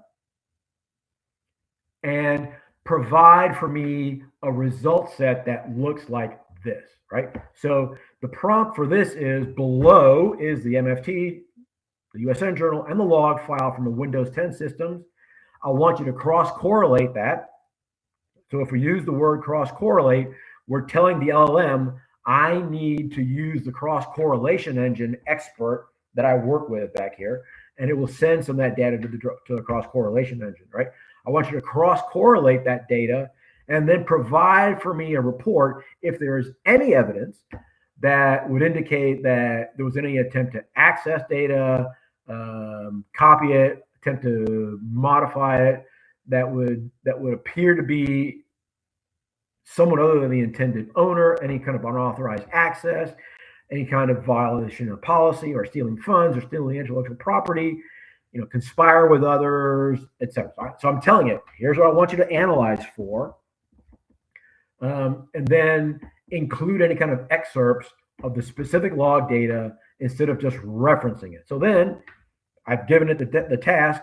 Zandra then sends the data to the cross-correlation engine, to the linking engine, And then it says, here's the files themselves, right? So we have when this project alpha code is created, what folder was created in, the creation time, the MFT record, the size. We then know that it was then later overwritten. Here's the file that overwrote it. It was then copied to a file, to a folder. Here's where it was copied. It was then wiped with a wiping utility. Here's where it was overwritten by the wiping utility and what wiping utility did it, et cetera, et cetera, et cetera, et cetera. Right? If there was a file I was specifically looking for, like let's say it was just Project Alpha data, I would include that into the prompt and said, just analyze this for Project Alpha. Anything that has to do with Project Alpha, that's what I want you to do. And it would then parse the data that way, right? I love the USN Journal. It's a phenomenal source of data to work with, right? Same thing for Windows event logs, right? So the objective when we're dealing with Windows logs is we are wanting to see what events transpired on the system and what ramifications they have. So this is typically an event log. So the objective is what happened. So a prompt could be, here's a series of Windows event logs. Which of these logs are the most serious from a network security perspective, right? If I'm analyzing a system that we think may have been compromised, we want to ask a question like that, right? Which of the most is the most serious from a network security perspective, and then rate those log entries in order of severity. Or here's a Windows event log. I want you to analyze it for any kind of, provide a narrative of what the events are, or a significant event or a series of events where this event logically links to another event that would indicate a kind of attempt to steal data or compromise the system or whatever, right? So that's how you would modify the prompt, but you would still give it all the system dogs. You would just literally simply give it every system event log, and then it would analyze it based upon the objectives that are in the prompt, right? This is an example of that previous event log where I wanted it to say, here's all these event logs. I want you to rate it from most severe to least severe. It then analyzes all of them and says the most critical one is critical security alert, multiple brute force attempts detected by that IP address, and it's targeting the admin account. Second most severe is this one. Third most severe is this one. Fourth, et cetera, blah, blah, blah. So you can see, in this case, what are the ratings and how serious it is from a network impact perspective, right? So if you're not, you're really good at analyzing the forensics on a laptop or a phone or whatever, but you're not all that tuned into event logs and network analysis, stuff like that, Zandra is a really, really great place to go. And you can still, no matter what it says, your job is to go back and verify that what it says that it found really is there, right? Using it to analyze registry artifacts is the same thing. So here is a registry artifact that we found. I think we're coming up on our 50 minutes here. In another 1 minute and 3 seconds, the alarm will go off. So if there's a registry entry that you found in your analysis, you're not quite really sure, you can give it to Zandra and say, using this registry entry and no other data, don't confuse it with anything else, what does this registry entry mean? It'll go out to the internet, it'll pull that down, or it'll analyze it locally. So in this case, this entry is a configuration block for something that tells a software called My Software how to talk to a remote host. So it's analyzing that the software will listen on a port that connects to TCP port, a UDP port 1212. It is a literal text string, which is engraved in there. So it's a placeholder for the full IP address. And then it's a hexadecimal representation where it's doing it every 1 hour is almost certainly some sort of a period between successive actions. So here's our alarm. So we get a 10-minute break. So everybody just take a 10-minute break. And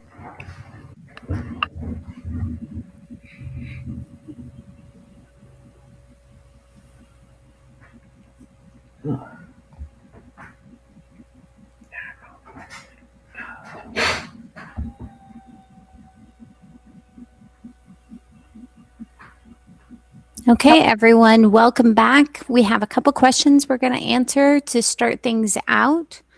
So our first question, and this is so the recording also gets the question because they can't see it in the chat, is can this be used to geolocate cell tower data from a suspect's smartphone to see where they were, or use IP address for geolocation like in a kidnapping case? the short answer is yes. And when we get into some of the working with it, we'll use a lot of GPS data. The one thing I would say relative to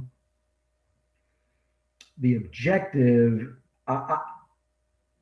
geolocating by GPS is better. Remember how cell phones work in that the phone will log on to the tower with the best, strongest signal, not necessarily the closest one.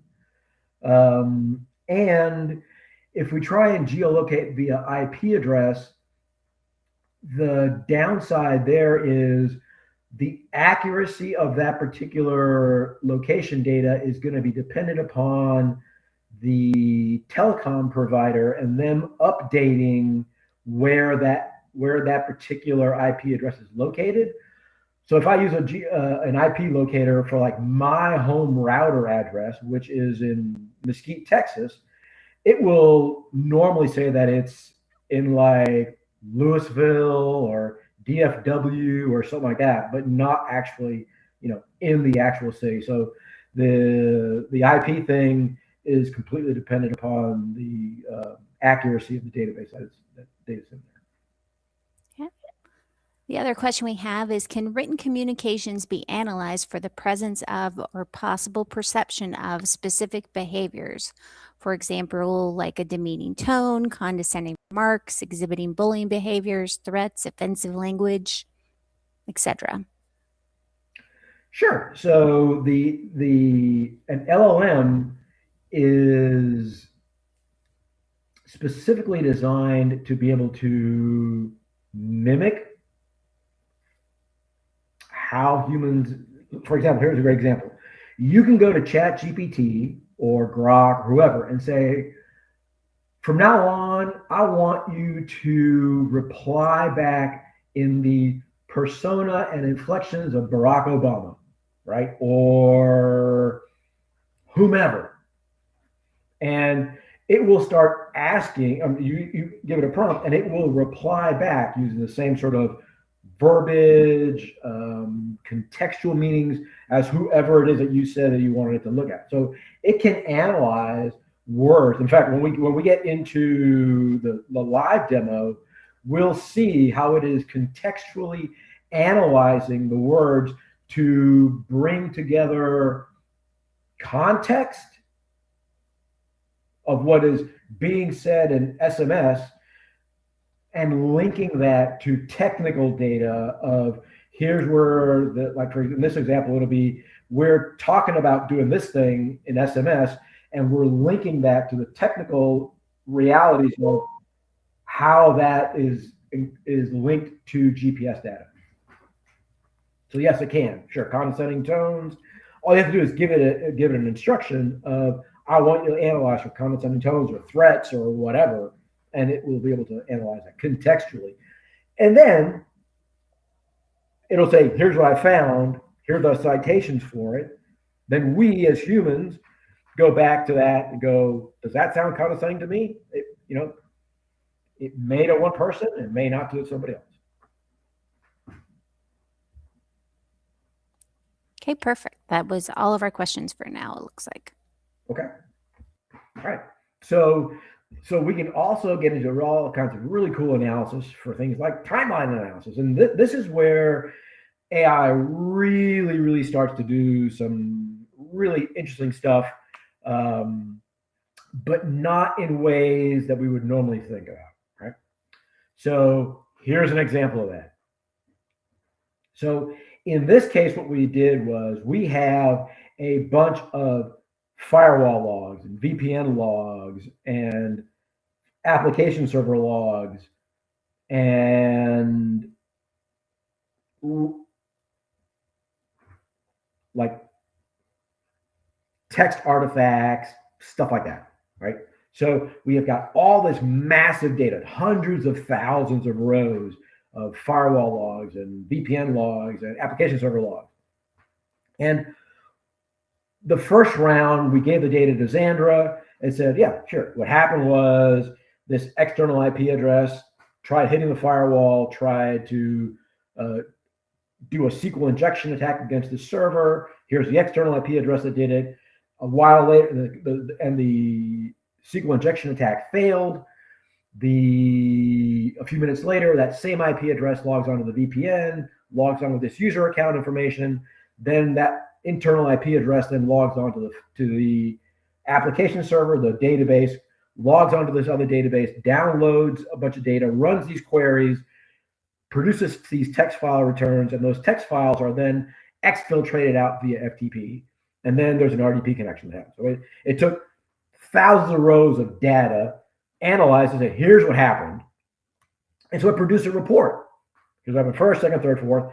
But some people are visual. I mean, when I do an incident response to some server that's been broken into, whatever office I'm working in is just a big whiteboard to me. So I've got sticky notes and paper everywhere, and I'm drawing out the actual attack from the destination all the way to the firewall, right? I begin at the end and work my way out.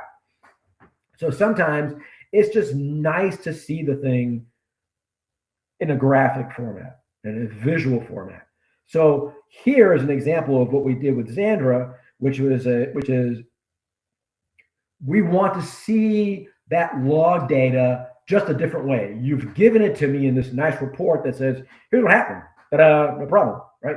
But I want to be able to convey that or include it in a report or whatever in a visual format. Zandra cannot produce an image. It can analyze images, right? I mean, you give it a bunch of images of cars or scans of documents. It'll read the words in the document, and then take those words, and now that becomes part of your data set, and you can analyze, and it does all. You can give it a bunch of pictures of people that are fighting or having a good time, and it will tell you, these are the ones that people are fighting, these are the ones that people are having a good time. That does that very well. It does not do an analytics of like follow this face from here to here. It doesn't do that very well, right? And it cannot produce images. But what AI is really, really, really good at is coding. And what we did here was we said, here's the log data you've already analyzed. You've said this is what happened. And we agreed with that because we checked the underlying data sets. But I want to see this visually. So go ahead and create the HTML code for a single page HTML page, right? That graphically has objects inside of it with little squares and icons represent firewalls, et cetera, that we'd normally see, and a ledger of the sequence of attacks. So when you view it, what you see is this, right? So it creates all the HTML for that report. We said we go into Zandra, copy the code, paste it in a notepad, save it as an HTML file. Now we open it up in the browser, and this is what you get, right? So from a data map perspective, it does really, really good at being able to render the data in other formats that we can then take, and we can literally just copy and paste this into our report. But it shows, event number one is that failed SQL injection attack from IP address 305.123 against this internal IP address of 10.1.1.30. That failed, and that came from the firewall log. Then we have the VPN log where that same external IP address logs into the VPN, gets a JDO user account, is assigned internal IP address 10.1.1.105. Then that IP address then logs on to the Orion database with that user account of JDO, same IP address. That user account, when we link it to the application server logs, runs these SQL queries, which create these text files, and then the firewall log identifies that those same text files are now FTP'd out. And then later on, that same external IP address tries to do an RDP connection in, right? So we take all this various disparate data from different sources, and it can analyze it, merge it together, and then just give it to us in a different format, right? So data maps are really, really cool, and Zandra excels at stuff like that.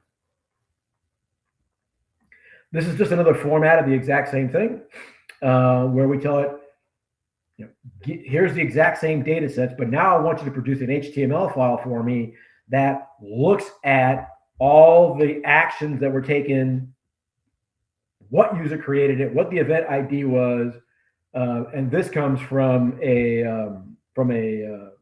Windows event log, and then rate them in order of severity from low to critical to high of what's actually happening, right? So we're modifying a bunch of files, successful logons, and then it creates this narrative of what's going on, right? So, and again, this is create an HTML file for me that formats it this way, and then we simply just take it and then we include it. Here's another example of doing the exact same thing.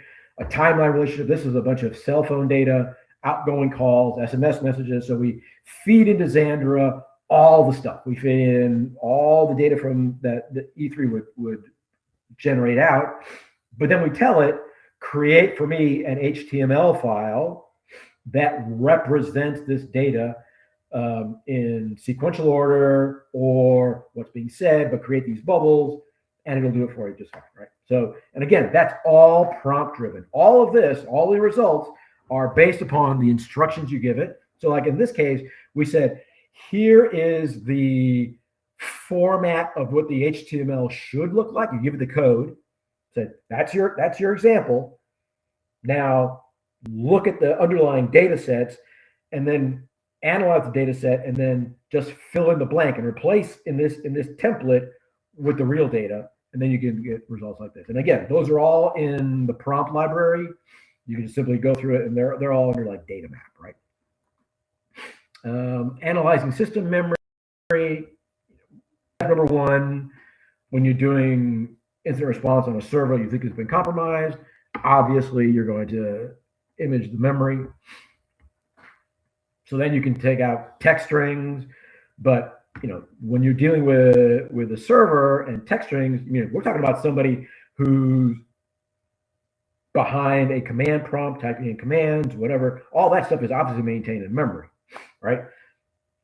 So if you want to say, well, what does this mean? I found these artifacts in memory, but I don't really know what it does. Fine, throw it in there. So here, the following was retrieved from active memory on a Windows server using the following system memory information, no other.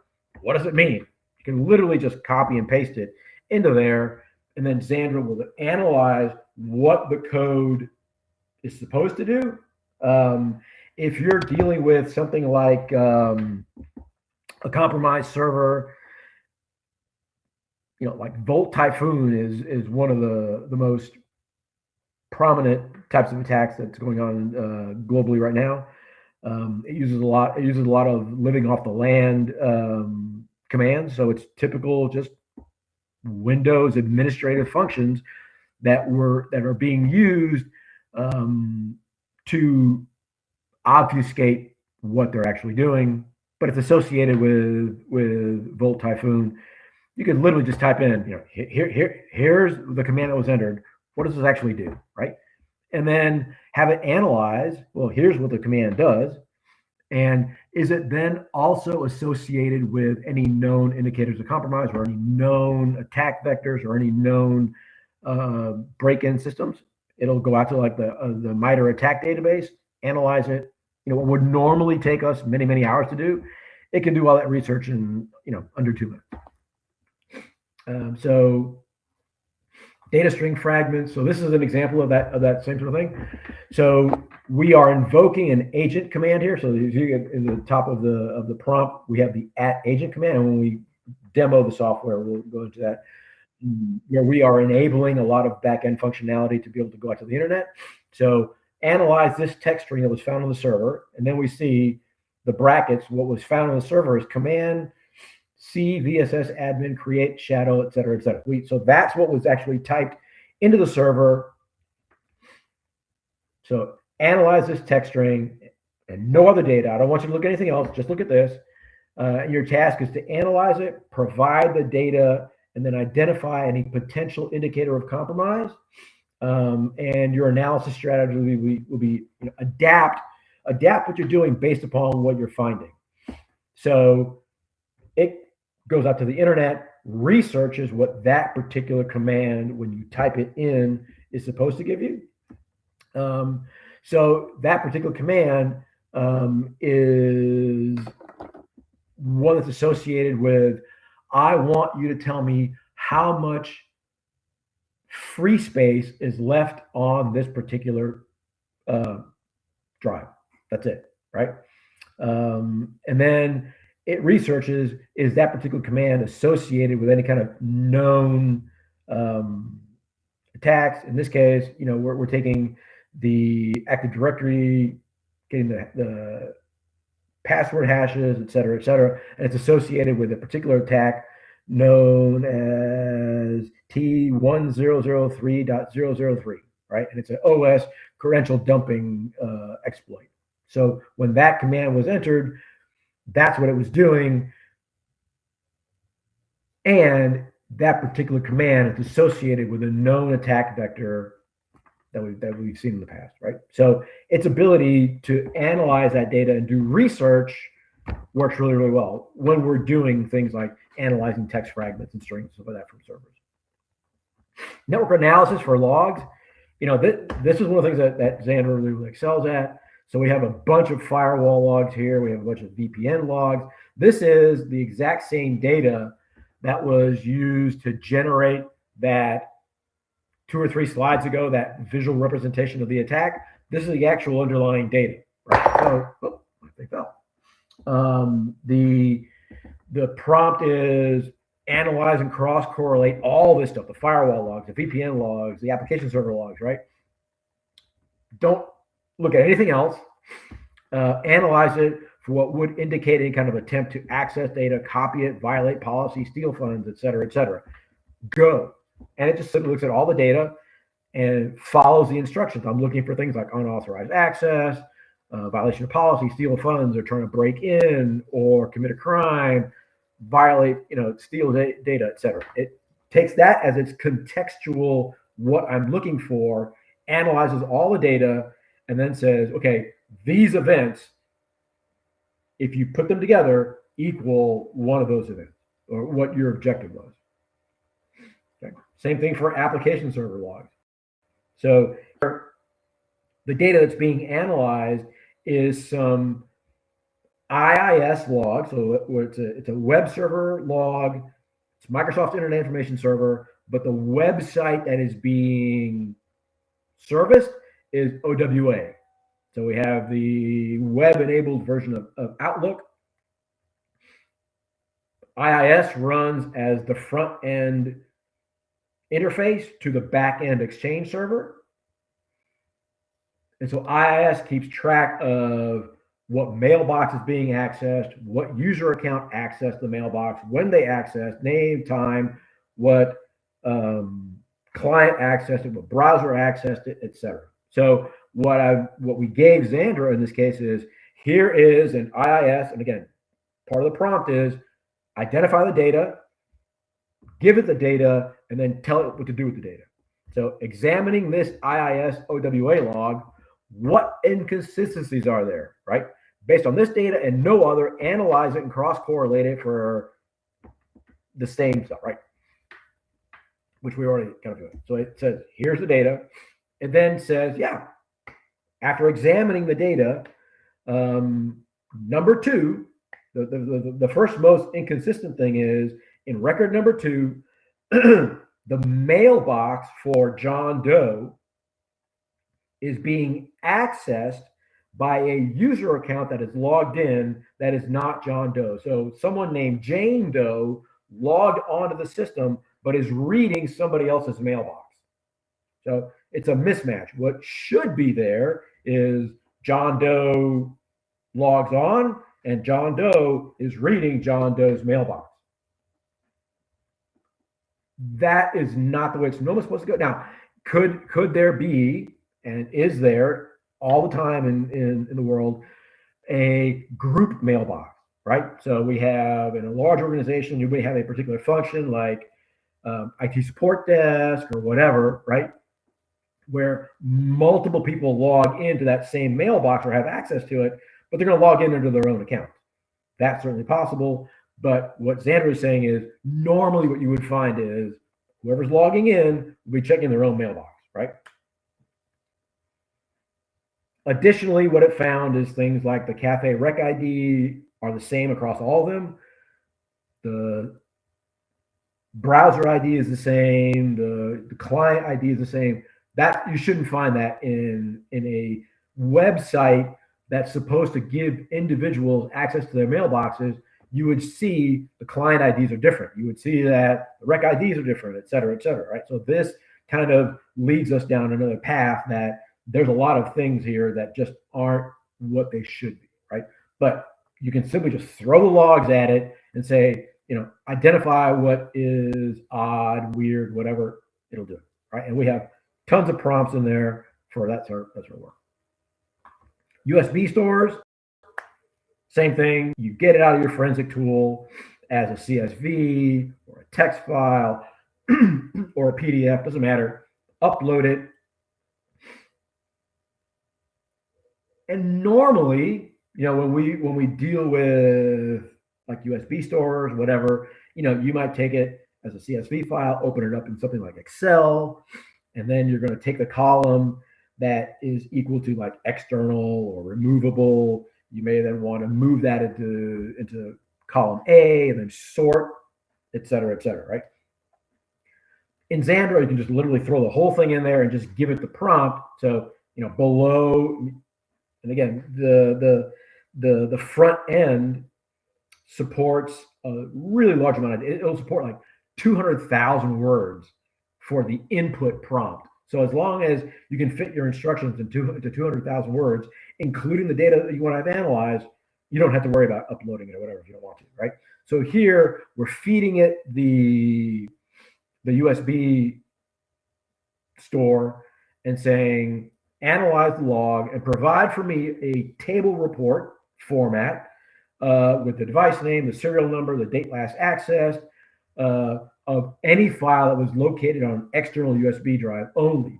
Don't include things like keyboards, cameras, et cetera, blah, blah, blah. Because if we were doing this manually, we would sort by a particular column, and we have to weed out what we don't want, right? So in this case, we just threw it all up there, gave it the instruction, and then it comes back with, here are the files, or here are the entries in the USB store that meet that criteria, right?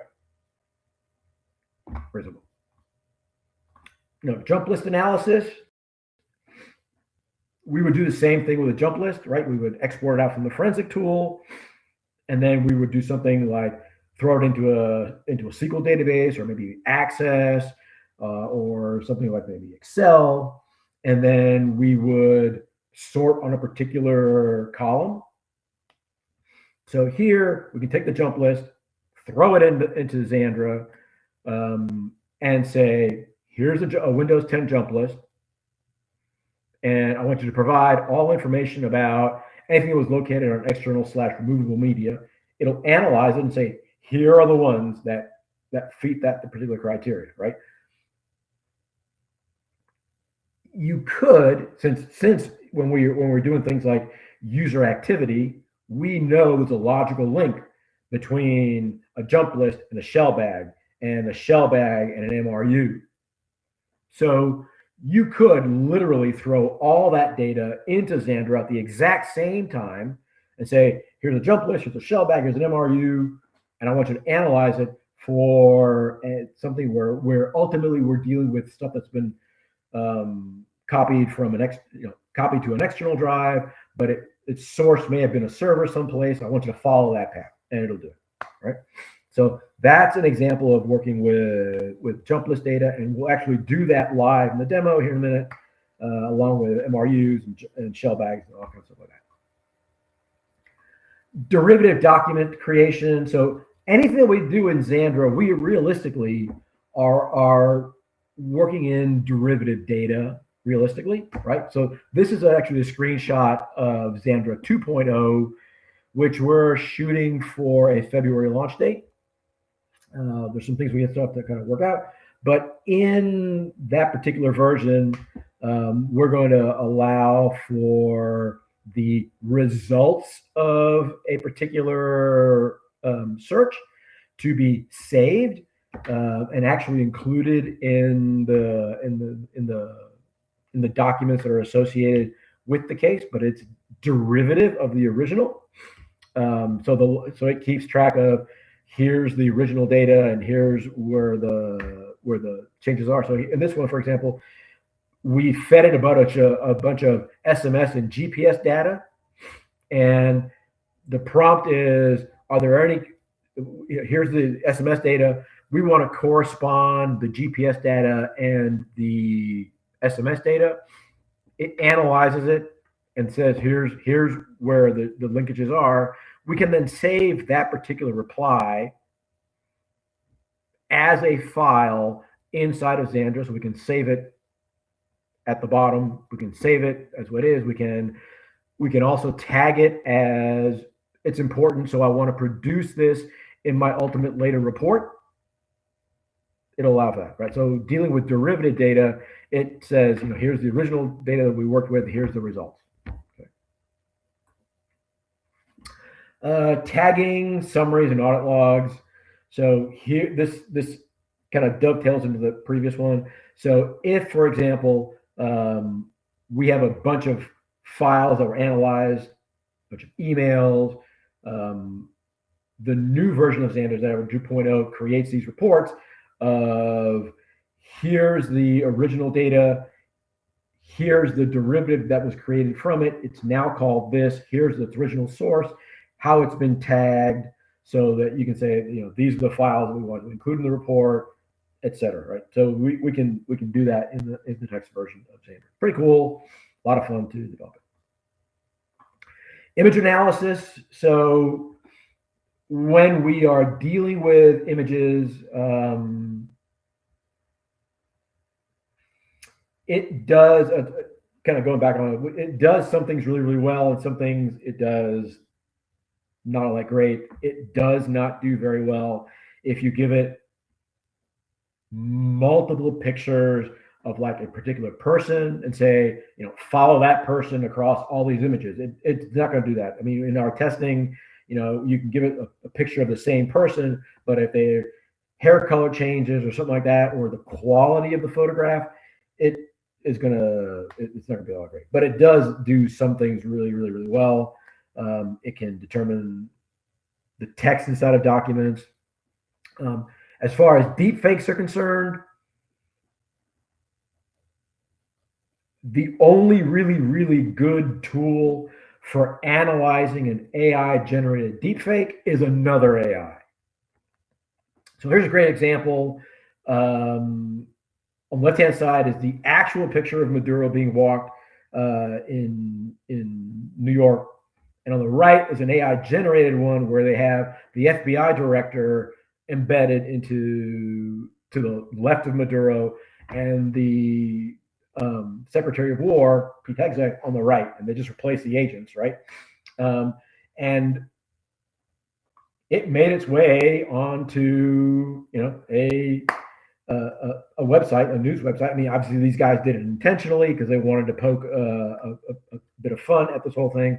But AI and deepfakes, Zandra can evaluate the pictures and, based on what it's finding, give you a rating of what it thinks is possible. But there's some really great deepfake software out there, right? So here's an example that I created. I love messing around with AI image generation software. Love it. Can't get enough of it. It's one of my hobbies. So only one of these pictures is actually real. The other two are created by AI, right? So I fed that into Zandra. So if we want to know which one is real and which one is fake, that's the real one. The other two are fake, right? Are deep fakes. But you can feed that into Zandra and say, here's these two. And remember, of these two, the one on the left-hand side is the actual image. The one on the right-hand side with these girls in the water is created by AI, right? So you can feed it into Zandra and then analyze these two to determine if there are any of these two images were generated by AI and which may not. And it will try and analyze them as best it can and say, based on things like, for example, this top one. So it's going to say image number one is the top one. It highlights the skin. It's consistent. It's with airbrushing. It kind of breaks that down, right? So it's going to say the one on the right-hand side, that looks to be AI generated based on symmetry. The water splashing is too uniformed. You would expect something different. So likelihood that it is AI generated, which it actually picked out the right AI generated image.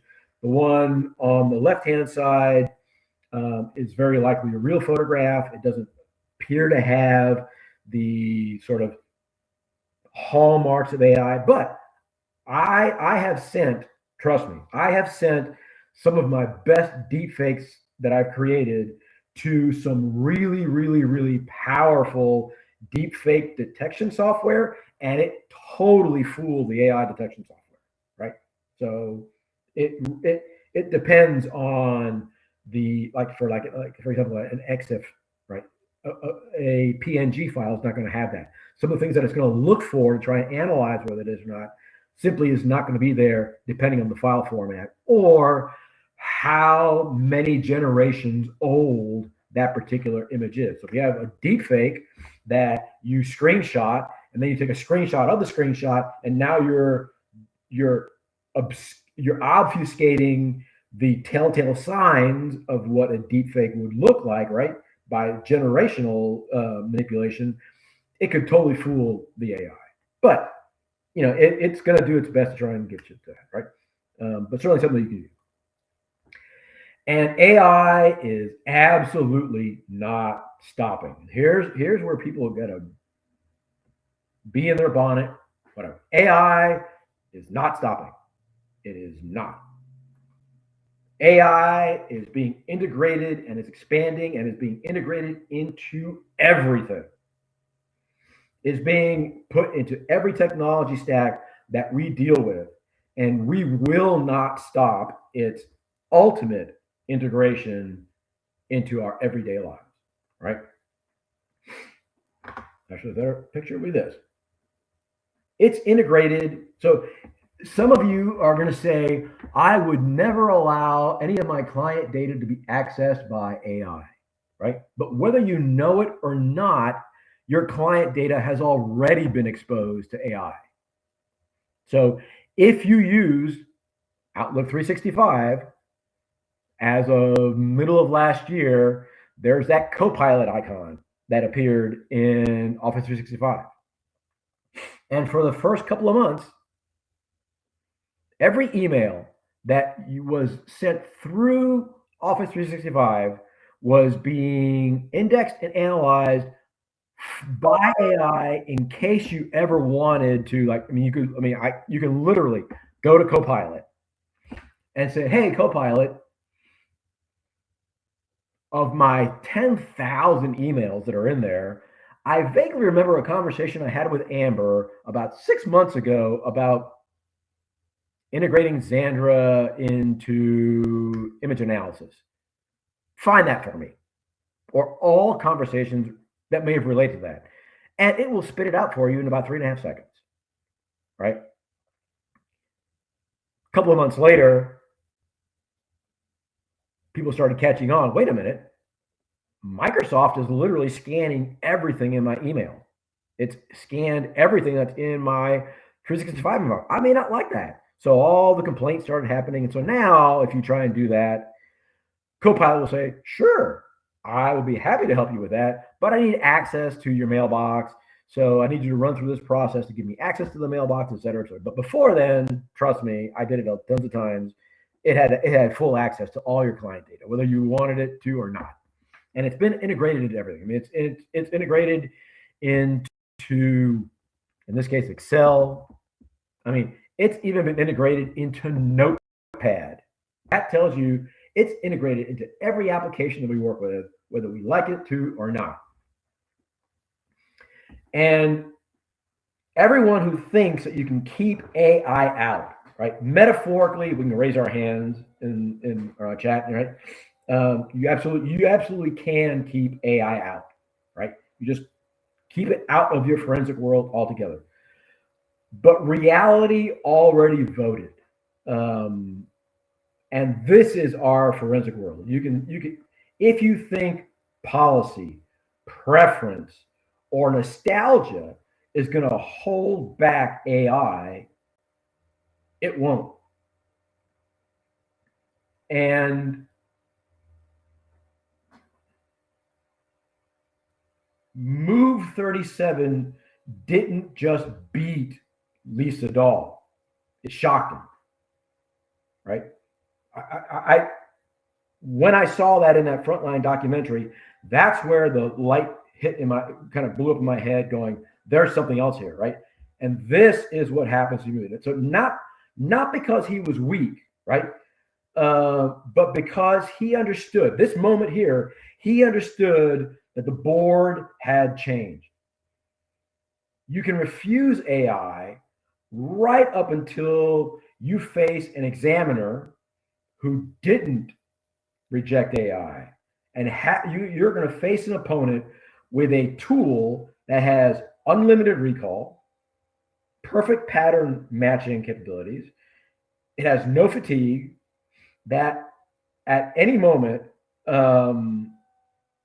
this whole thing stops being philosophy and becomes outcome.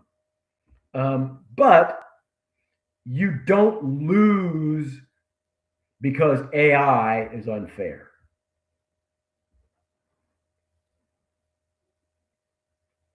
Good example. I work overseas a lot. And in Central America, the number one case in courts is always wrongful termination. There are a lot of laws about worker rights, et cetera, et cetera. When you go in, there's banker boxes full of stuff, right?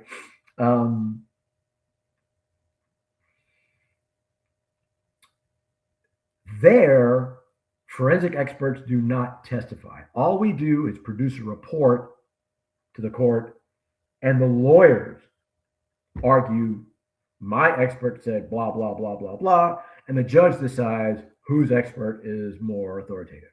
That's it, right? We never get on the witness stand and say, here's what I found. So in those cases, there is just a ton of oral arguments and depositions, et cetera. That's what speaks for itself. And I had a client down there who had a really, really, really big case. And what we ended up doing was we created an AI system for them that was, we fed into it all the opposing sides' reports, all their testimonies, et cetera, all of the person that was suing the company, et cetera. And the lawyer was asking the person questions. In the back, the paralegal had this system that had everything this person had ever said. And as the lawyer asked a question of the person on the witness stand, the paralegal would say, question asked was this, the reply back from the person on the stand was that. Is there any contradiction to what the person is saying now to what they said previously in previous statements? And in this case, there were like 4 or 5 times where they contradicted themselves. The lawyer had instantaneous access to know, wait a minute, what you just told me now is not what you explicitly said 6.5 months ago here, blah, blah, where you said blank, blank, blank, and blank, and blank. And they ended up winning the case, right? So that's what we're talking about here, right? And an opponent that has a tool that gives them almost an unfair advantage, if you want to call it that, but there is no such thing in trial, really. Your objective is to win your case. So that's the end of the PowerPoint slideshow. So now we're going to get into Zandra Live and watch it work and that sort of thing. Let me see here. We have 10 minutes and 34 seconds before the alarm goes off again. So we will just end here, end the show. And I guess before we get into the live demo, Amber, did anybody throw any questions out there, or we can just dove right into the demo? Okay, so here's Zandra. I'm currently running the local version, and on the right here we have the investigator app, and I'll be logging on to that in a minute. But this is the Zandra interface. I've created a case today for today. It's called Paraben Class. There's no data into it.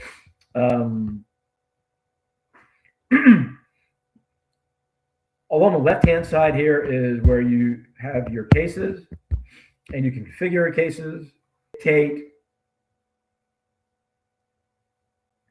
what the creativity of the AI is, right?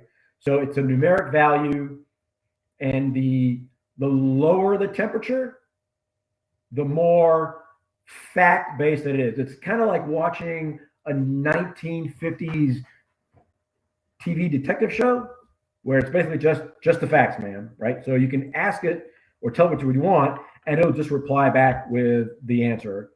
The higher the temperature, you're allowing the AI to be more creative and do things like make suggestions based on its data sets, things like that, right?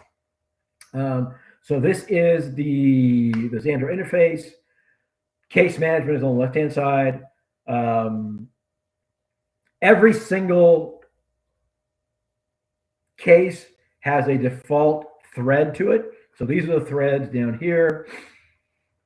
The key when working with the threads is, especially with default, is anything you put into the default thread will carry over to every other subsequent thread, right? So if there's a piece of data that you want to have analyzed or included in the thought process across every other possible thread, you would put it into the default thread, right? So if there was, let's say, a jump list that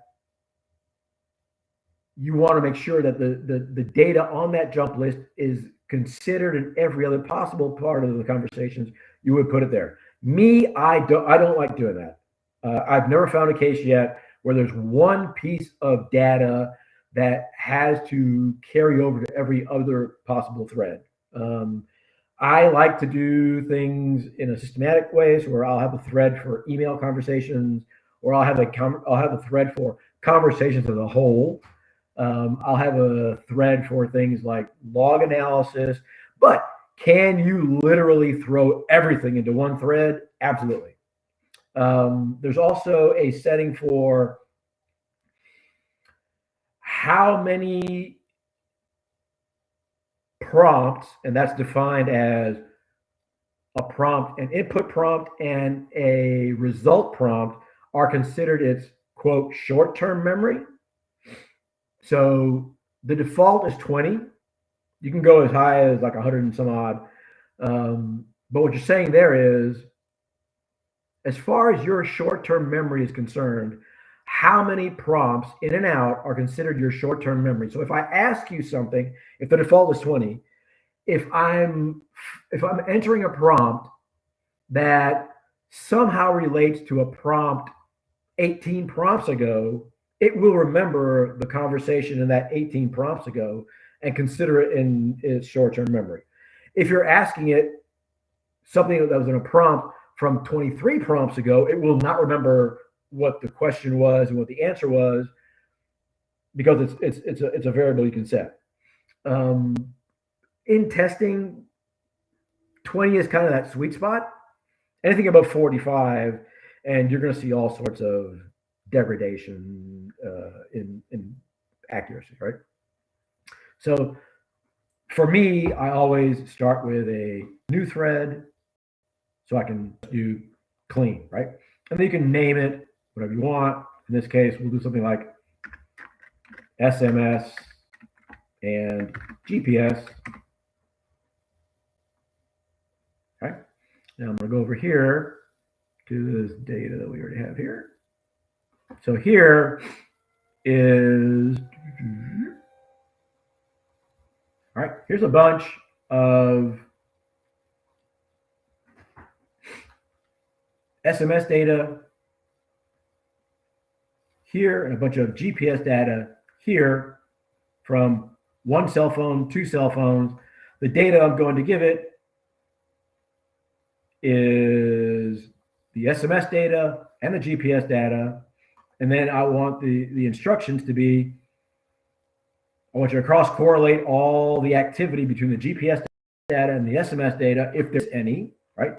That would indicate any kind of attempt to access data, copy data, steal data, get into a network, etc. Right? So what we want to see here is, can it bring together various pieces of data, both contextually and technically? So I'm going to just go select all, copy it, go back over here to Zandra. Right? So here's the prompt that I've given it. Right? So here is tech thread conversation number 1. Here's the GPS data from John and Jane, and go.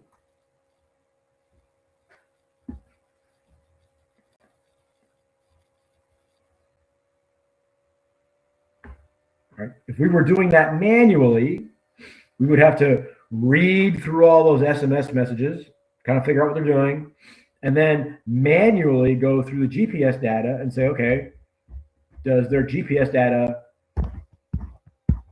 cross-correlate to help paint a bigger picture here, right? So here's what Zandra found, that contextually on Monday, what they're talking about contextually is this Project Alpha. GPS wise, John is here, Jane is here, one's in Seattle, one's in Spokane. And they are basically talking about this Project Alpha thing, right? On Tuesday, they're both at the exact same GPS coordinates in Central Park. Contextually, their SMS messages are talking about exfiltrating data and copying it to a USB drive and putting it in the cloud. And its correlation is that both of the people are at the exact same physical location, and it cross-correlates to this coordinated face-to-face plan that we're talking about. So if we want to go back up here to our underlying data, I mean, so Zandra's going to say, here's what I found, right? So now we go back to the underlying data and go, okay, well, it's saying that on Tuesday, they're talking about meeting up. So I'm going to go back to the Tuesday SMS message, and Jane is saying, hey, John, I'm here. John is saying, hey, I'm running late. So contextually, they're talking about meeting up. There's going to be a meetup. And technically, the underlying data supports what they were talking about contextually, which is this meeting actually did take place, and they actually did meet up. On Monday, they were talking about working with Project Alpha. There it is right there. Right? Then it continues to follow that same pattern where we're saying what we're talking about contextually is I have successfully copied the data to a USB drive and put it on a secure cloud, but we're in different locations. Okay, fine. right? So that's what Zandra is able to do in this case, is able to contextually look at what they're talking about doing, and is there underlying data to verify what events took place, right? And if we had tried to do that manually, we would be doing it, for however long it takes us to read the SMS messages, and then sit there and say, does that GPS coordinate match? Okay, there's our 10-minute alarm. We have some questions. I think you're probably good to keep going through this portion without doing the break, but we have a couple questions for you. So what's the hallucination rate of Zandra if the temperature is high?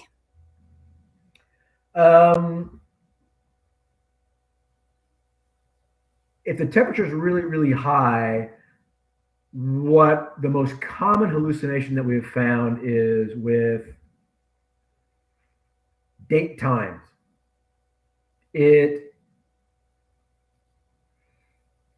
will give you the correct date, but the time is off. When you compare the time it says an event took place to the underlying data sets, it may be 15 minutes off, 20 minutes off, whatever. So the most common hallucination, if the temperature is way too high, is time.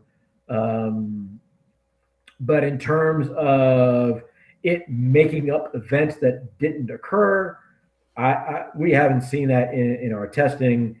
But again, what you enter into the prompt will directly result in a different result of the back. I mean, you want the prompt to be as explicit as possible and as non-vague as possible. Okay, we have another question for you, which was, how about interpreting text data from image files? So an OCR. Yeah, it does it just fine. In our testing, I've never seen it where it can't figure out something, as long as the quality of the original is not very blurry. The best test that we ever did on that was with a doctor's prescription. Anybody can decipher doctor handwriting, whatever. It did phenomenally well. It only missed like maybe 3 words out of the whole thing. But again, the quality of the image will depend on how good it is at OCRing. Okay, I think those were the 2 quick ones since it was contextual, and I think you're good without the break. That way you can continue with the demonstration portion. Okay, great. All right, so that's an example of working with that sort of data. Let's see. Let's get into something like USB access by day. All right, so here we go. So we're going to select all.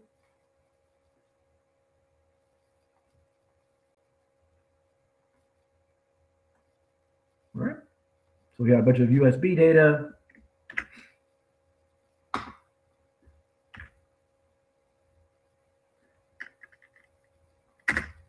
right. So here's a USB analysis. Here's the USB device was connected to the Windows 10 system. Analyze the log, provide a table report of the device name, serial number for files that were located on external USB devices. That's it. We're just going to give it the whole thing and have it analyzed through that. Right. Normally, we would go through this process.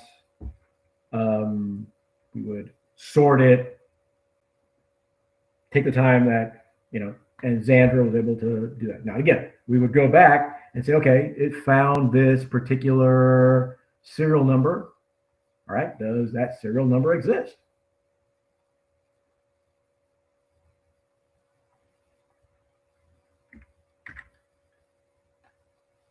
And does it exist up here in our data sets? And it sure does. Right, so we want to make sure that whatever it says, right, is actually there. And again, it gives you this thing of, here's the criteria, where it's only going to be external devices. We're going to exclude things like mice, keyboards, etc. Right? Let's see. How about USN and MFT journal data? All right. So here's the data.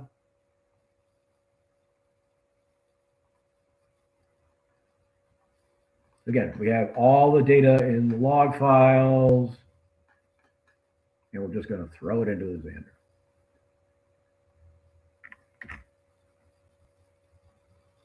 Now, you're going to take some amount of time to create the prompt and that sort of thing, but you're going to make it up on the back end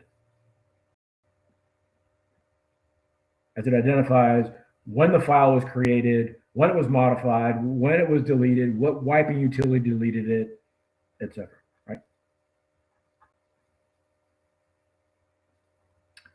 Let's see. Let's go through some event logs. Why not? Actually, I'm going to do this one this way. I'm going to do, I don't want the second one. I just want, yeah, I want the second one first.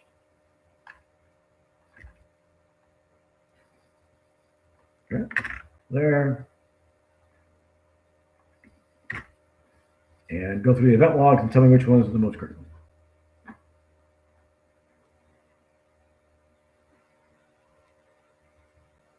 Okay, if you haven't made that shocked look face yet, you know, here's a really great example, right? Because this would take a long time. Let's see what we got here.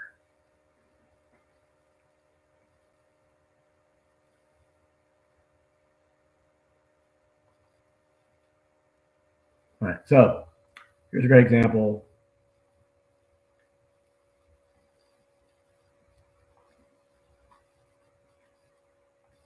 You can use Zandra to analyze other people's work as well. So this is actually a derivative of a case that I had back in like 2017 that involved a car accident. And the opposing expert had multiple certifications on how to use Cellbrite. And his report had some inconsistencies to it, right? Specifically, he said that some Twitter files some Twitter notifications were accessed, even though the underlying data set didn't prove that, right? Where there was references to these Twitter notifications, and then the database, as far as Cellbrite produced the data, was this file actually, or this Twitter feed actually accessed, was not yes or no, it was null. But what he tried to say was that it really means that the file was actually accessed, right? Or the Twitter feed was. So this is you can do it with any case that you're dealing with. Like if you have a case and you're dealing with an expert on the other side and they produce a report to the court, you are going to sit there and you're going to read and analyze every single part of that report to go, is this other person giving the court appropriate data, or are they trying to, sway things in a particular direction? Is it technically accurate, et cetera? You can use Zandra to analyze technical findings as well, right? So in this case, it's the experts. I've modified it, obviously taking out all the real names and everything else. The original forensic report, the addendum, that took like 9 months to produce all this, right? So this is an aggregate of that whole thing. It's like 35 pages long when printed up. And I'm telling it, here's all the data. Here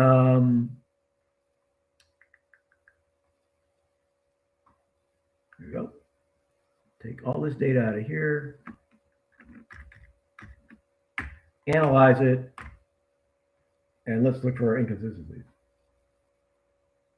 Now, tool choices. Wait a minute. The answer to that is reload. Simple enough. There we go.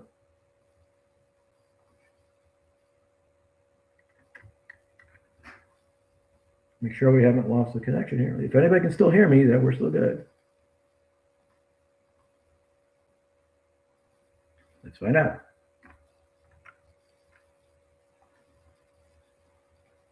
We have to have a technical glitch. Let's find out. With this WAN data. Yeah, okay. Still functionally work. All right, so I just threw this WAN data in there first of all. So here we have a bunch of Wi-Fi networks that we're connected to, and the data we sent to Zandra is analyze all of the Wi-Fi networks that were accessed and produce a report with the SSID numbers as long as they were accessed after 4/11/2025, and it was able to do that. All right. So now I'm seeing why on earth it had a problem with this information here. Oh, that's why. Well, that would be stupid. That's why I didn't do it. Do that, then give it the data I was looking for, which is back here, which is the forensic report and everything else merged right there. There. That's why I didn't do it.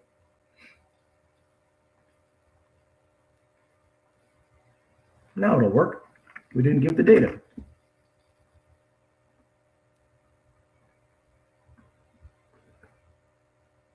There. So now it read the entire 35 pages of the original report and all of the addendums, etc., is analyzing it and looking at the forensic person said this, here's why this statement could be factual or could not be factual. Let's see if it found all the information, possible conversations that are going on with people.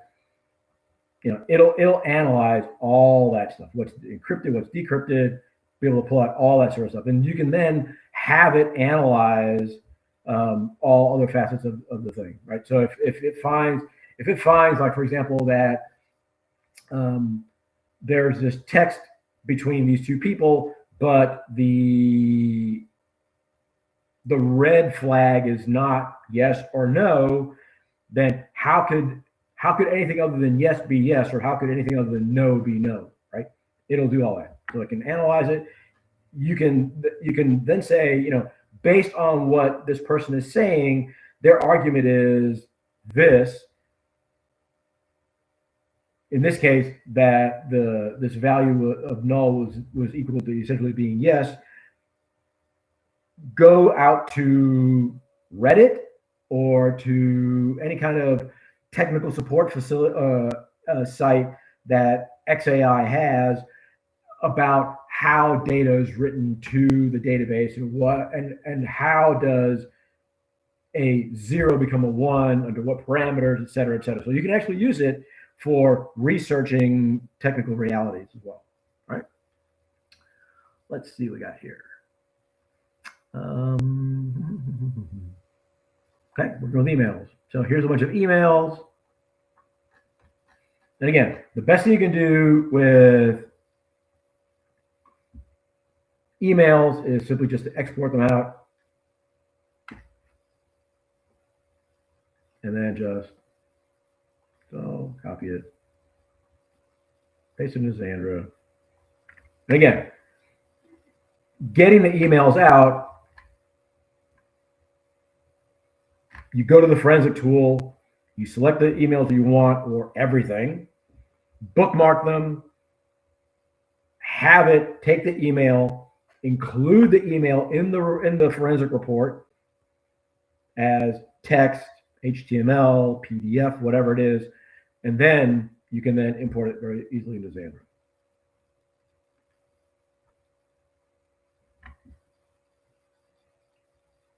So it'll analyze chronologically what's happening, make recommendations. So here we have the emails themselves.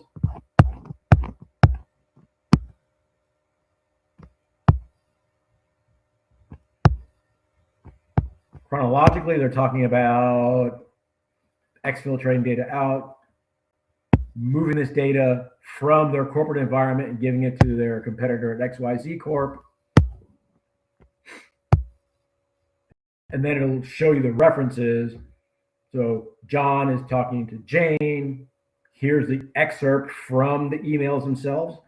And then the action is he's directing an access to the production SQL database. But again, we have got to go back and verify that. So on this email here, you know, we want to verify. It says, I think we need to start gathering information. So we want to go back, you know, and say in email number 1, is that what he's actually talking about? So we go back and we actually go to the mail, right? And go find.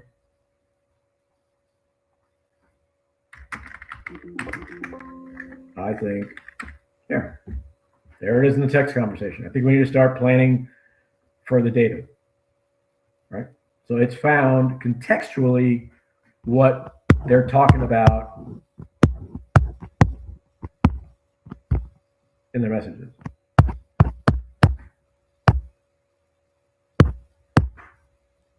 There, that's the current thread that we're on, right? So the top portion here, this is just the facts part. Here, from here down, is Zandra being creative. What the indicator is, what the correlated email is, that it's possibly a policy violation, etc. This is the AI being creative and going, here's other pieces that may be relevant to the case, right? But in terms of us, the data that we're interested in, here's the actual chronology of the email conversation, right?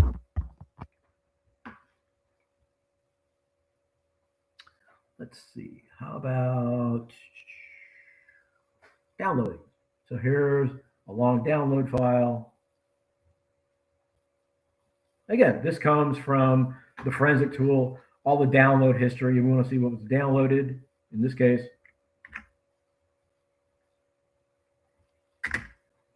Okay, so below is the log files from the downloads of a Windows 10 system. Analyze it and provide a table report with the file name, source URL, full qualified path of any file that came from OneDrive. And just let the AI do its thing.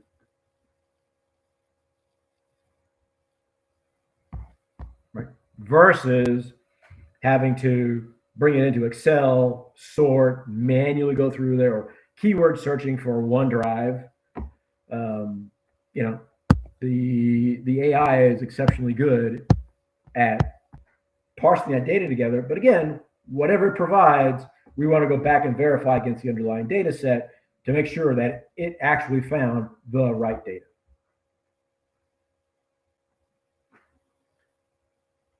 Let's see, how about memory analysis? All right, so here we have some stuff that was found in memory.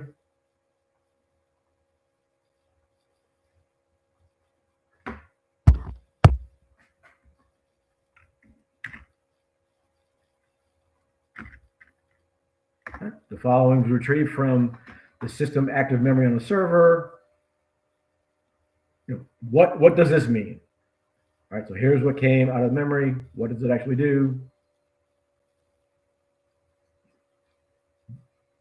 And Zandra will then analyze it, analyze the code, and say, here's what that particular command does. And then make recommendations, as well as if that particular set of instructions is associated with some sort of known indicator of compromise. But at that point, it had to go out to the internet, do all that research, and then the AI then merges all that data together to then provide you the data sets. Right, so it just analyzed that code. Right, so it's looking for, yeah, it's looking for credit card data, and then it's trying to hold it. Right.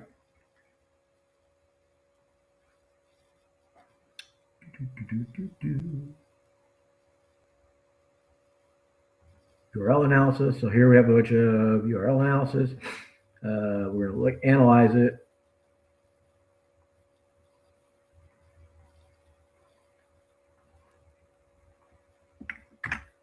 All right, analyze the following URL history and provide a report of what activity was happening in these entries. You know, what was going on here?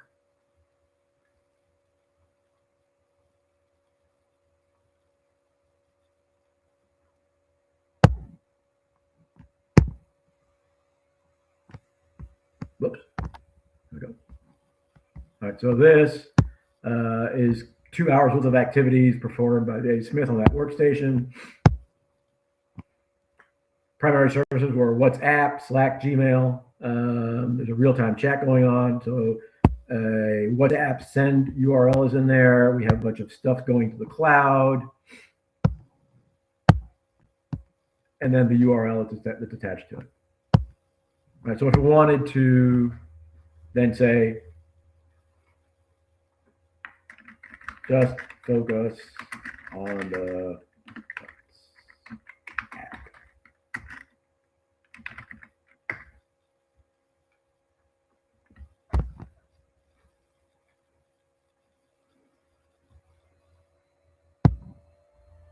Right, so then we could then start focusing and narrowing our investigation on just the URLs that we're contending with in terms of WhatsApp data.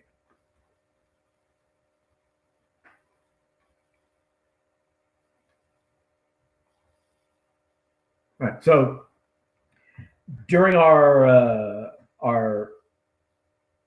PowerPoint, we talked about how you can use Zandra to create HTML code that pulls its data sources from the underlying data sets to create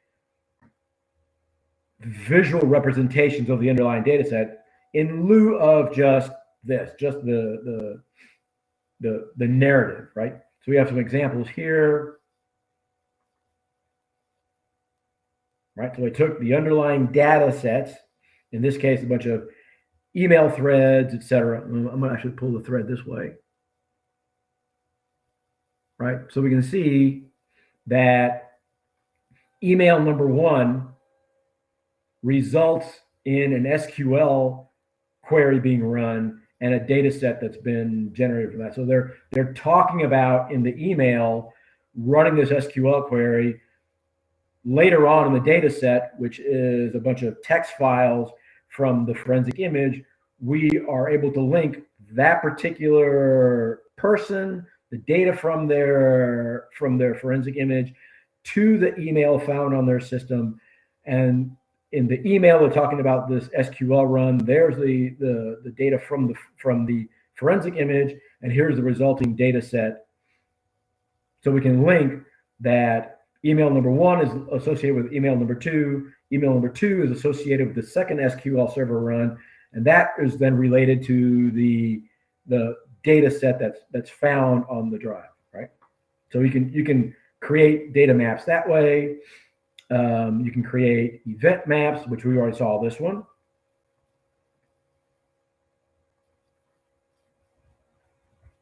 Here's the exact same data, but just formatted differently, where we have the GPS coordinates for John and Jane, and we're merging in their GPS coordinates along with textually what we're talking about in our SMS messages and the correlation there, right? And again, this is all, there are prompts already in Zandra. So if you want to do data maps, you could simply just go to the data map in the prompt library, and it'll give you all the prompts to create all these things, right? Here's the XQL. So this is taking data from VPN logs, application server logs, firewall logs, and then creating a visual representation of the underlying data sets in a logical sequence of events right? This is the exact same data as that, just formatted differently, right? And there are, so this is pulling the actual application server log data here, along with the narrative here, along with the data, or the date information, right? So it's pulling all together. So, but it's the exact same underlying server logs, just sliced and diced to be shown visually in a different way. Let's see. Let's do, yeah, jump lists, shell bags, and MRUs. So here we have jump lists, we have shell bag data, we have MRU data.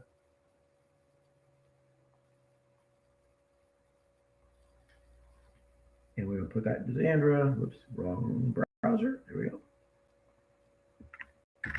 And say, where are the linkages of what's been on an external drive?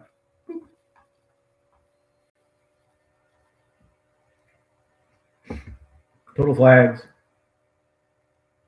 All right, so we're linking recent activity files with the jump list as well as the shell bags. What is located where? What the original location was.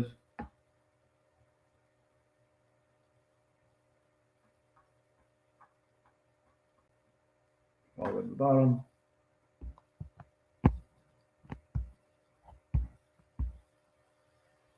So of all that, only those two files link across the entirety of the MRU, the shell bag, and the jump list that meet the definition of the objective of what ended up on an external USB drive, and follow that from server to desktop or laptop and ultimately to a USB drive. Right? So it took all the data from the different sources and merged it all together. So a quick question for you. So the question is, so I could theoretically feed it some logs from different sources and have it tell me that its suspected IP address is 10.0.0.22, and it will find all those correlations. Yes, it could do that if you use the appropriate prompt. So the best prompt is to do the cross correlation, right? So that you say cross correlate all these together, and the pattern of activity that I think I am most concerned with is XYZ, whatever that pattern is, and it will then analyze for that pattern and cross correlate that IP address with that pattern that it's looking for across all of the files that it's analyzing. We're getting down to the last amount of time that we have allocated in our session. So if anyone has any additional questions, if they can put it in the Q&A, we can make sure those get answered.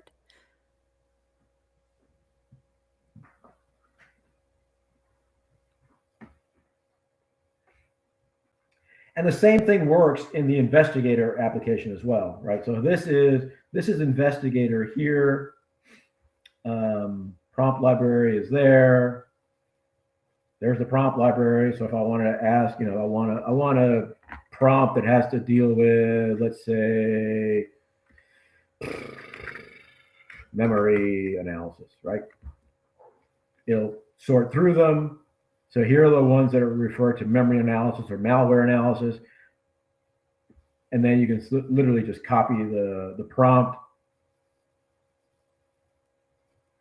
and then enter it into the prompt area, right? So you can just paste it in there along with the input, right? So it's going to say input is whatever.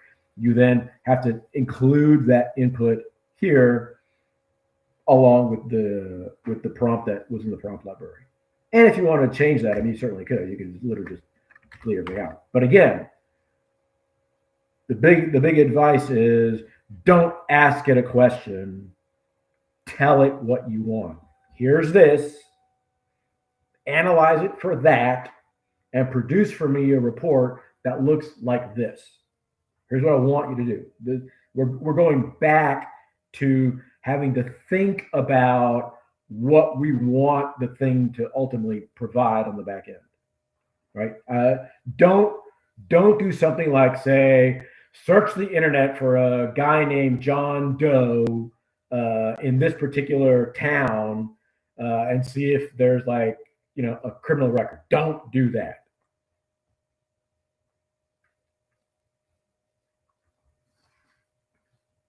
Okay. So this is our last call. If there's any questions.